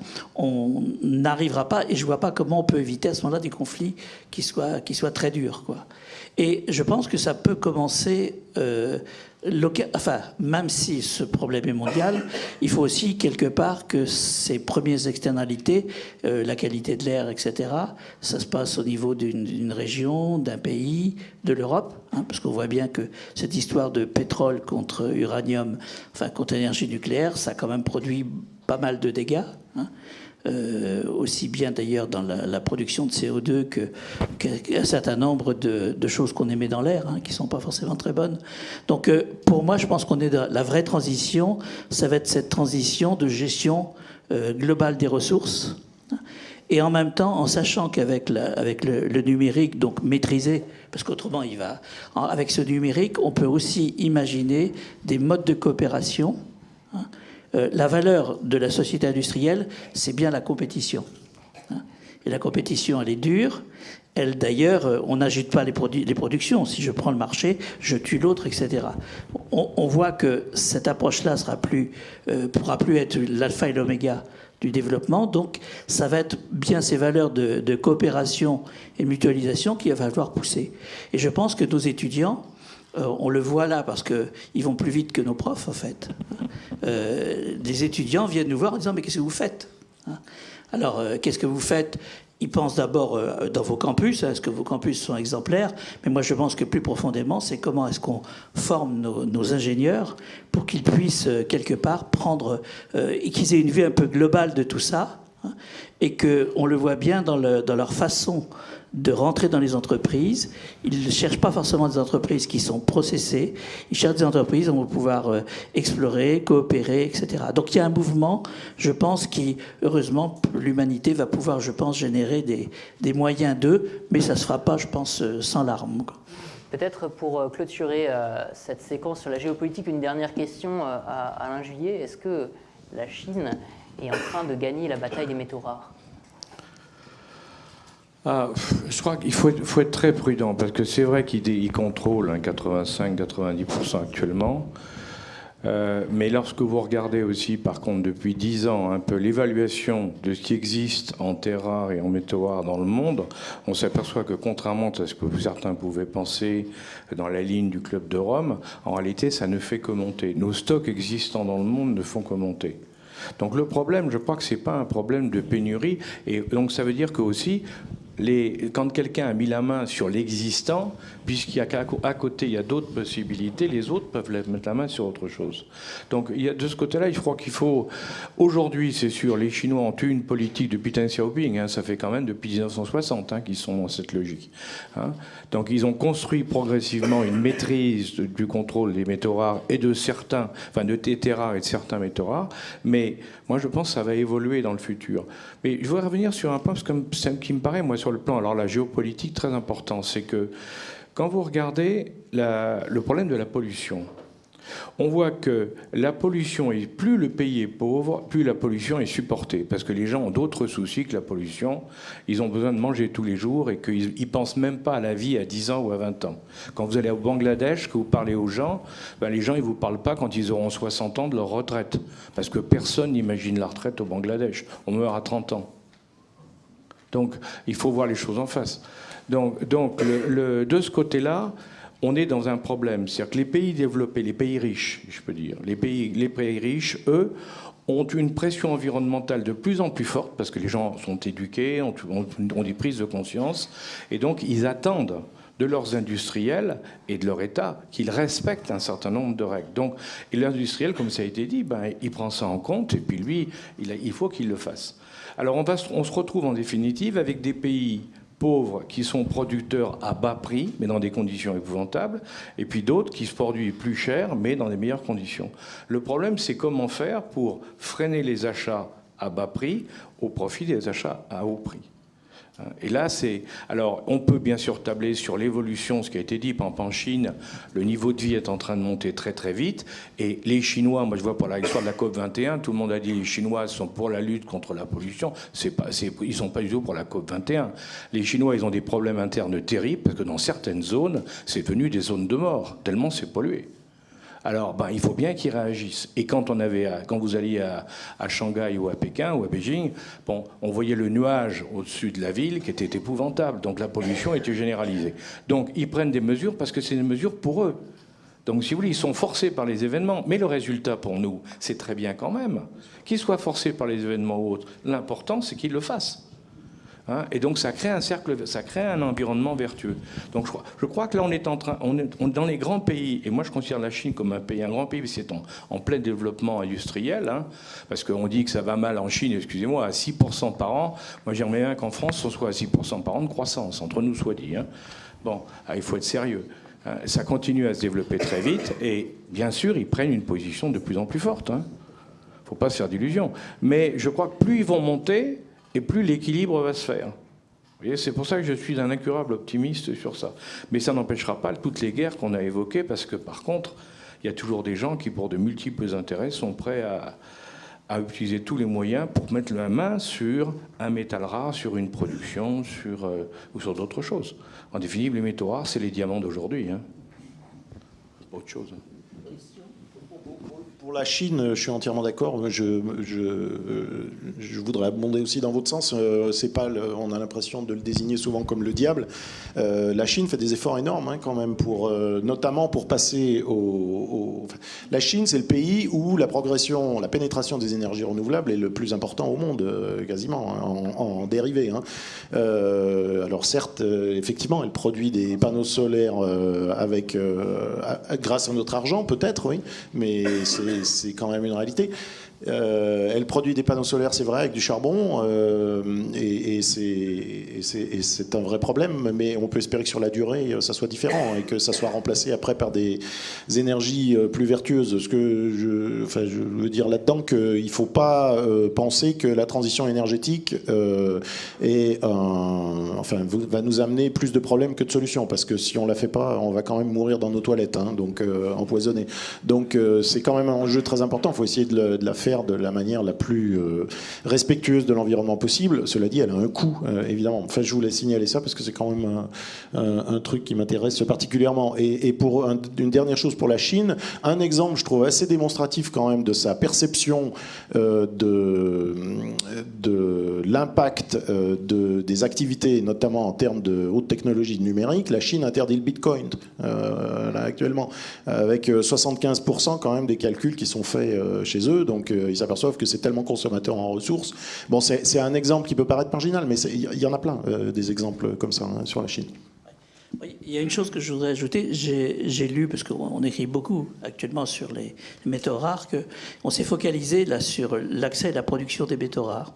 Mais j'ai lu que les Chinois avaient des méthodes encore prenant plus de recul, c'est-à-dire qu'ils s'intéressent aux métaux rares, mais ils s'intéressent aussi à ce qu'on va faire avec ces métaux rares, et qu'ils développent tous les brevets d'utilisation, de façon à ce que c'est pas uniquement l'accès à la matière, mais c'est quelque part ce qu'on va en faire, et de façon très impressionnante, parce qu'ils gèrent ça dans le temps, quoi. Donc là, ça veut dire que nos réactions ne sont pas que binaires, quoi. Elles sont... Ouais. Je crois qu'il fallait le dire aussi, parce que nos ingénieurs ont un rôle aussi à jouer, c'est-à-dire qu'ils ont une puissance de frappe technologique aujourd'hui, cumulée, qui est très très forte. Les Chinois ont intégré complètement toute la chaîne de valeur, et ils le font depuis, quelque part c'est pensé, depuis une trentaine d'années. Ils ont fait ça avec le tungstène, ils ont fait ça avec le magnésium, ils ont fait ça avec l'antimoine, ils font ça avec les terres rares, ils font ça avec le vanadium, ils vont faire ça avec le cobalt. Tous, petit à petit, ils prennent la mine, ils vendent les produits de la mine moins chers, ce qui tue les mines extérieures, hors Chine. Ensuite, ils intègrent la transformation. Ils vendent des produits de transformation moins chers que ce qu'il y a à l'extérieur. Et petit à petit, comme ça, ils vont à la chaîne de valeur. Donc, tout à l'heure, et alors, sur le recyclage. Et on arrive à des situations vraiment curieuses. Si aujourd'hui, on veut recycler les éoliennes, enfin les terres rares des éoliennes, eh bien oui, techniquement, en Europe, on a des procédés, on peut démonter, on va essayer de concentrer. C'est quand même des produits aimantés, donc on va les récupérer. Et qu'est-ce qu'on va en faire? Eh bien, on les renvoie en Chine. Parce qu'il n'y a pas d'usine en Europe qui va retraiter les aimants qu'on met dans les éoliennes. Donc il y a toute une chaîne de valeur qu'ils ont complètement intégrée. Donc on investit énormément en Europe sur des procédés de recyclage, mais si on renvoie tout aux Chinois, on a tout perdu, quoi. Parce que la chaîne de valeur a été grignotée tout à fait. Et le recyclage étant très polluant, qui se pollue, c'est nous. Vincent Nonen, un dernier mot pour clore la séquence ? Je rejoins ce qui a été dit par rapport à la Chine, c'est qu'il y a une stratégie clairement établie d'un point de vue géopolitique. L'enjeu, c'est pas juste l'accès aux ressources, c'est l'accès à toute la technologie qui suit, et donc l'accès à... parce que quand on parle des technologies, notamment pour les terres rares, les aimants, c'est aussi toute l'industrie souveraine derrière, et donc le complexe militaro-industriel. Donc, en fait, la naïveté de l'Occident et l'appât du gain à court terme de l'Occident a aussi permis à la Chine de s'ériger en tant que puissante concurrente, puisque maintenant l'Union européenne, je crois, a décidé de la nommer ainsi, et c'est le cas. Je voulais juste revenir dans la géopolitique des métaux rares, sur un point quand même important, c'est que, notamment en Afrique, on voit que les pays africains sont en train de se réapproprier leur sol, puisque, et ça n'a pas été évoqué, mais la plupart des pays africains sont en train ou ont réformé leur code minier, que ce soit la Tanzanie, que ce soit forcément la République démocratique du Congo qui a augmenté ses royalties, et notamment en plus en mettant des royalties spécifiques à ce qu'elle considère comme métaux stratégiques, donc tantal, cobalt notamment. Maintenant, je crois que c'est 10%, il me semble. Donc on a un mouvement qui est assez général, où les pays entendent se reposséder en fait la chaîne de valeur associée à ces métaux rares. On a parlé de l'Indonésie. L'Indonésie a clairement frappé sur donc le nickel, mais aussi l'étain, puisqu'elle a interdit l'exportation du minerai d'étain non raffiné. Donc on a un mouvement qui est assez général et qui est quasiment une seconde décolonisation, on pourrait presque dire, puisque c'est vraiment un moment où les pays se réapproprient leurs ressources naturelles. Alors, j'ai une dernière séquence concernant la soutenabilité de l'usage des métaux rares, et je voudrais entendre à ce sujet Olivier Vidal. On a compris, finalement, on a un modèle possible pour l'Occident qui est d'exporter nos pollutions, d'exporter tout ce qui nous déplaît, de proposer aux citoyens de vivre dans l'idée d'un monde dématérialisé. Est-ce qu'on a une alternative ? Et puis, d'une façon générale, on l'a compris, on a de plus en plus de populations qui veulent accéder à des technologies et du coup qui ont besoin de plus en plus de matières premières. Est-ce qu'on a un moyen de résoudre cette équation ? Je crois qu'on a déjà bien répondu à cette question. Il y a deux solutions. Quand on veut faire un produit fini, soit on importe les matières premières, soit on les extrait de manière domestique. Je répète, la France, l'Europe produit à peu près 3% de la production mondiale et pas de tous les métaux, et elle en consomme 20%. Donc ça, c'est la réalité, c'est les faits actuellement. Alors si la question c'est est-ce que on peut imaginer réouvrir des extractions minières en Europe, oui, il y en a déjà dans les pays du Nord, en Finlande, en Suède, en Europe centrale un peu, au Portugal, en Espagne, etc. Donc il y a quand même une activité minière. Est-ce qu'on peut la renforcer ? Ça dépend où. On peut regarder, souvent il y a une relation directe entre la taille d'un territoire et sa production, en gros, parce que plus on a un territoire qui est grand, plus il y a des zones qui sont épargnées par les habitations, et donc où il n'y aura pas d'opposition sociale affichée. Mais le problème, il est là, c'est la perception de la mine. Alors en Europe, il y a des gradations, je le répète, selon les pays, mais si on prend l'exemple de la France, personne ne veut, enfin aucun citoyen riverain ne va accepter naturellement de voir une ouverture de mine à proximité. Et tout le problème est là. Quand on augmente le niveau de vie, effectivement, c'est beaucoup plus difficile d'aller vers des industries qui, a priori, ont des impacts environnementaux. Mais c'est pas seulement la mine, c'est aussi, je sais pas, les gaz de schiste, toutes ces affaires-là. Donc, je crois que une des clés de la solution pour les pays développés, c'est de développer des filières de recyclage qui soient performantes et qu'on puisse vivre sur sur un stock existant. Ce stock, il est immobilisé actuellement. Si on prend le cas du cuivre, la durée de vie, c'est 20 ans. Donc ça veut dire que 20 ans après, on peut recycler une bonne partie de ce qu'on a produit 20 ans précédemment. Si on a une période de croissance, ça ne suffit pas, mais il faut au moins faire ça. Le recyclage du cuivre, actuellement, au niveau mondial, c'est de l'ordre de 40%. En Europe, c'est plutôt 50-60, 55-60.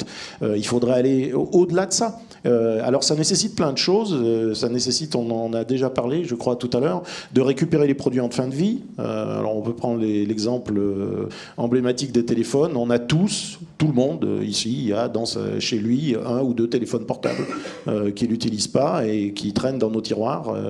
Me demandez pas pourquoi, mais il y a un rapport affectif visiblement au téléphone portable qui fait qu'on ne le rapporte pas. Donc déjà, il y a des problèmes de collecte, et puis après, il y a des problèmes d'arriver à recycler. Alors pour les métaux rares, évidemment, c'est particulièrement vrai. Des produits qui sont extrêmement dilués, donc récupérer des métaux très dilués dans une matrice fine, c'est super compliqué. Ne serait-ce que la taille des composants actuellement, qui est comparable à quasiment la taille de libération des phases porteuses dans les minerais, puisqu'on miniaturise, on dilue. Or, le problème du recyclage, c'est une entropie de mélange, donc ça varie. C'est un produit de la fraction de ce qu'on veut retirer, multiplié par le log de la fraction. Donc, si on augmente le nombre de phases, on augmente cette somme, et donc on augmente l'énergie pour recycler. Si on augmente la dilution, c'est pareil, on augmente l'énergie pour recycler. Or, la contrainte principale du recyclage, c'est pas une contrainte technologique en soi. Moi, dans mon laboratoire, on extrait tous les jours toutes les terres rares du tableau périodique, sans problème, avec des résines échangeuses d'ions, etc. Mais si on voulait appliquer ces technologies à l'échelle industrielle, évidemment, ça aurait un coût tellement mirifique que c'est impossible. Donc le problème du recyclage, le premier problème, c'est un problème de coût. Et plus on ira vers la miniaturisation et la complexité et l'abondance de phases, dans un ordinateur, là, l'ordinateur qui est devant moi, ou dans n'importe quel smartphone, on a 50 métaux différents. Donc si on veut tous les récupérer et les recycler, ça demande une énergie telle qu'on ne le fait pas. Il est plus intéressant d'un point de vue économique d'aller chercher des métaux primaires. Et voilà. Et ça, c'est une équation qui va être extrêmement difficile à résoudre. Juste, et puis, d'abord, je m'excusais, j'étais obligé de vous quitter un peu plus tôt. Mais simplement, j'ai entendu quelqu'un dire, qui parlait des déchets ou du recyclage d'objets avec peut-être moins de métaux rares dedans, que si on ne conçoit pas la récupération, le retraitement, quand on produit l'objet, quand on le conçoit, si on n'y pense pas, eh bien, le coût et la possibilité de retraiter est très faible. Donc effectivement, on voit petit à petit que ce qu'on peut appeler l'économie circulaire, c'est aussi penser dès la conception des objets à la façon dont on va pouvoir recycler. Et puis pour conclure, moi ça me semble, pour conclure pas la soirée, mais de mon côté, ça me semble effectivement, il faut mélanger les solutions, quoi. Et une des solutions, c'est effectivement freiner la consommation d'objets qui soient effectivement trop fortement consommateurs. Et c'est vrai que le numérique, on a produit beaucoup, je l'ai dit. On peut maîtriser, je pense, cela, mais il n'y a pas que le numérique, il y a toute l'histoire des plastiques et autres. Donc ça veut dire qu'on est de petit à petit devant une obligation de prise de conscience de tout ça, quoi. Et je suis désolé, je suis obligé de...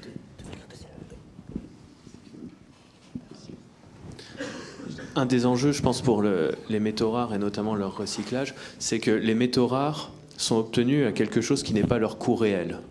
Pourquoi ? Parce qu'en tant que sous-produit, on les obtient avec un coût marginal qui est très faible. C'est-à-dire qu'on ne va pas faire de l'extraction pour obtenir ces métaux, mais en fait, ils viennent là en bonus. Si je prends l'exemple d'uranium, ce métal-là, vous pourrez les voir après, puisque je vais les mettre à disposition pendant le cocktail qui suivra. Mais l'uranium, qui est produit en tant que sous-produit du molybdène, sous-produit du cuivre, si on devait l'extraire en tant que produit primaire, c'est-à-dire avoir une mine d'uranium, on ne serait pas capable de l'avoir au prix actuel. L'uranium, actuellement, il vaut $530 la livre, donc environ 1000 € le kilo. Il est environ 50 à 100 fois plus rare que l'or. L'or, actuellement, vaut $40 000 le kilo. Voilà. Donc, Bien entendu, on n'est pas capable d'obtenir de rhénium au prix là, en rhénium primaire, et même le recyclage n'est plus possible, puisque pour recycler le rhénium, le coût généralement de recyclage est à $2000 le kilo. Donc là, il est deux fois trop bas pour être recyclé. Ce qui veut dire que les dernières structures de recyclage de rhénium ont fermé, je crois qu'il y a un peu plus d'1 an, c'était Nordmet de mémoire. Donc voilà, le rhénium maintenant, qui est un métal infiniment rare qui sert dans l'aéronautique pour les réacteurs d'avion, à fin de vie des réacteurs d'avion, maintenant va être perdu et va être remis dans le cycle des aciers standards. Et donc, pour résoudre l'équation, on a toujours une croissance démographique, une croissance du niveau de vie si on la prend au niveau mondial, un certain nombre de contraintes. Si on considère par exemple l'obligation de rester en deçà des 2 degrés d'élévation de température, on peut essayer d'y répondre à travers le recyclage, à travers la sobriété d'usage, le bon sens citoyen qui était évoqué un petit peu tout à l'heure, avec le fait de choisir un véhicule qui ne soit pas trop lourd. C'est également le cas avec, par exemple, les usages du numérique. Il y a tout un tas d'usages qui ne sont pas indispensables à la vie. Est-ce qu'il y a d'autres choses ou est-ce que c'est uniquement ces axes-là qui permettent d'essayer de résoudre cette équation ? À côté du...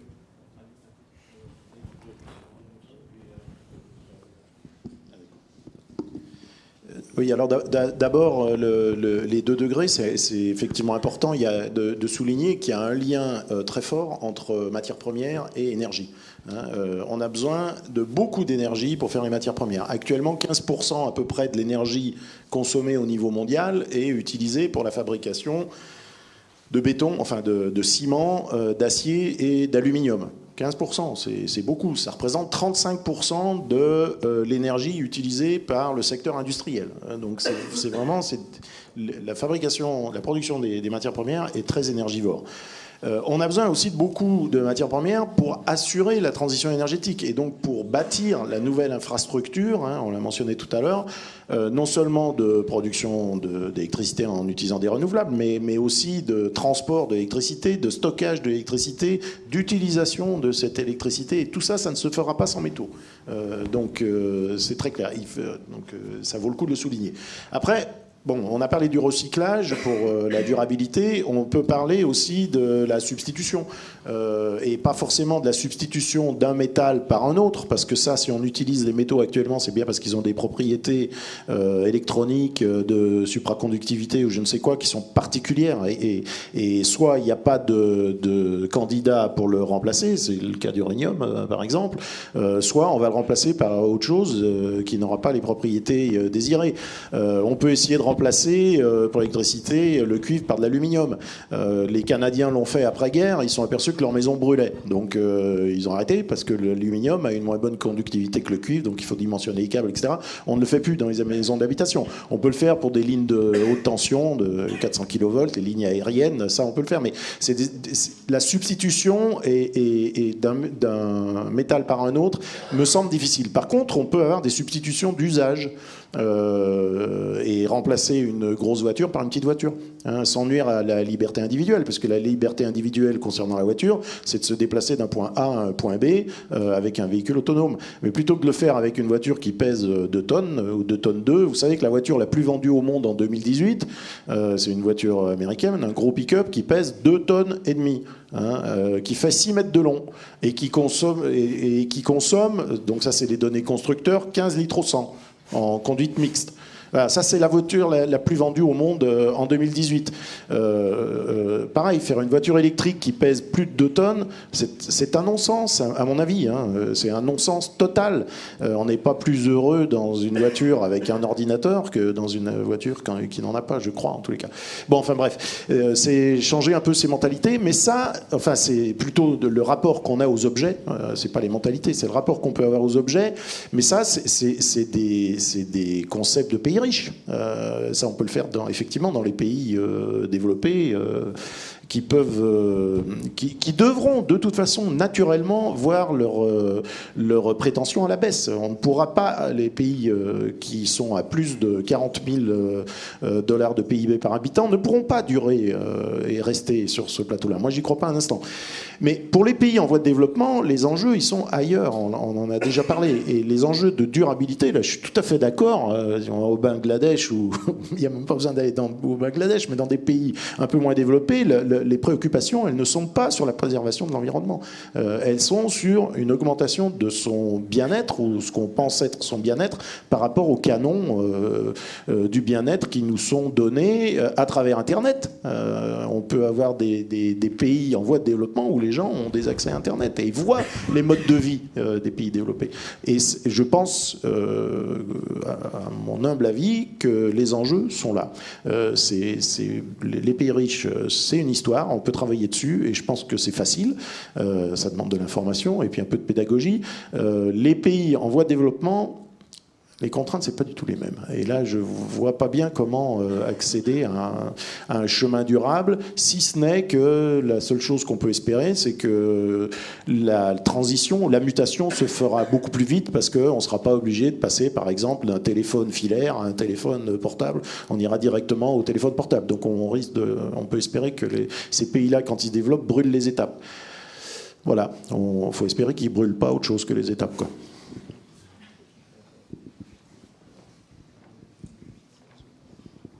Oui, juste un mot au niveau sur la partie qui a été évoquée sur les voitures, par exemple. Donc on a d'excellents métallurgistes sur la place et donc on a des gens qui sont capables d'alléger les structures. Et donc je crois que le poids des voitures, enfin de la partie carrosserie, etc., a largement diminué grâce aux travaux qui ont été faits sur les aciers. C'est pour ça d'ailleurs que les voitures sont encore en acier. Donc c'est parce qu'il y a eu énormément de progrès et que d'autres solutions n'ont pas été aussi performantes.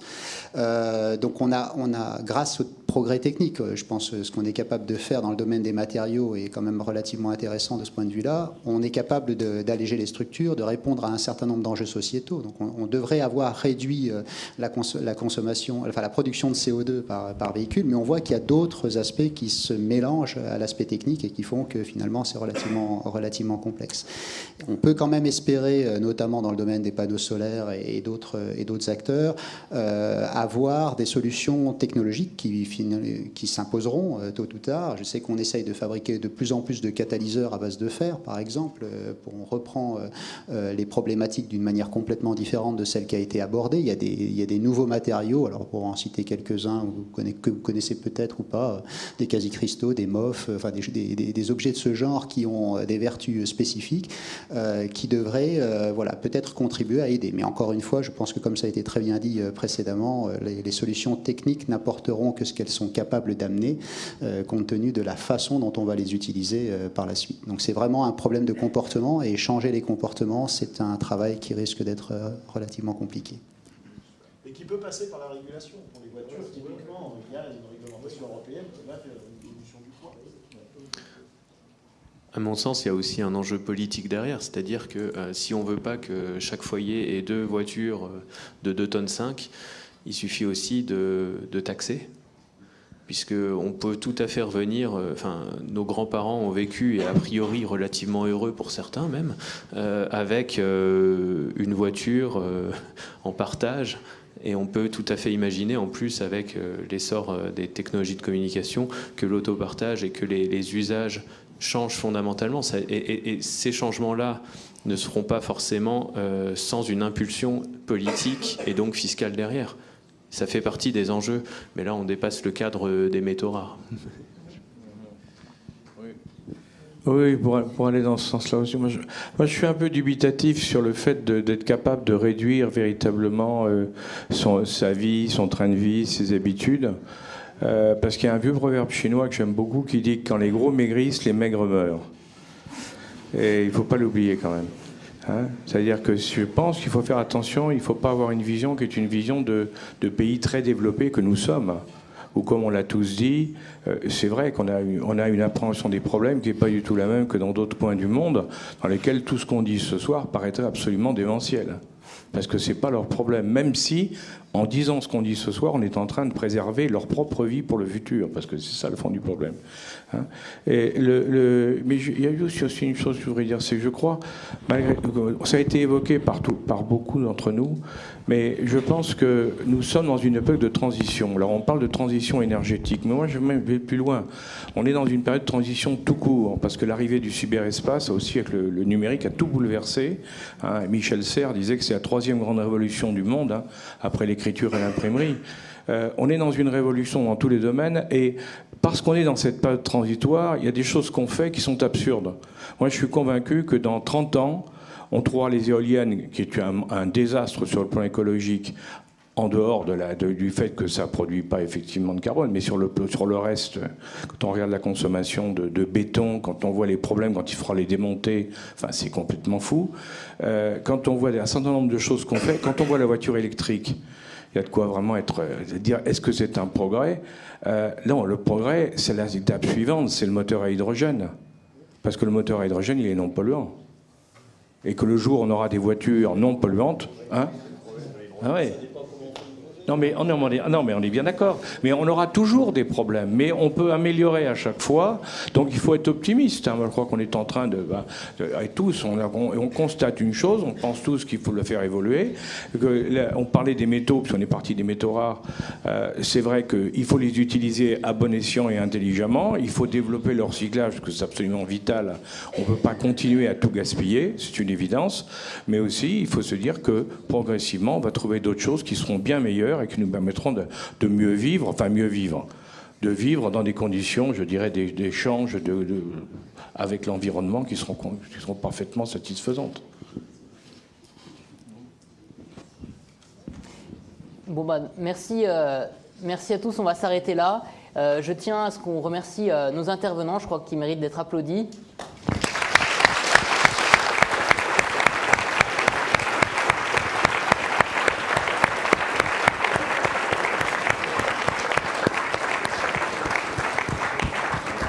Je voudrais également qu'on remercie l'équipe de la com et l'équipe technique qui a permis la réalisation de cet événement. Merci.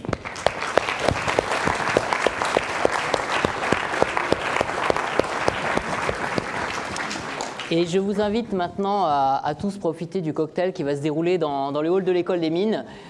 Et vous aurez l'occasion de poser des questions ou d'échanger avec les intervenants si vous le souhaitez. Bonne soirée à tous.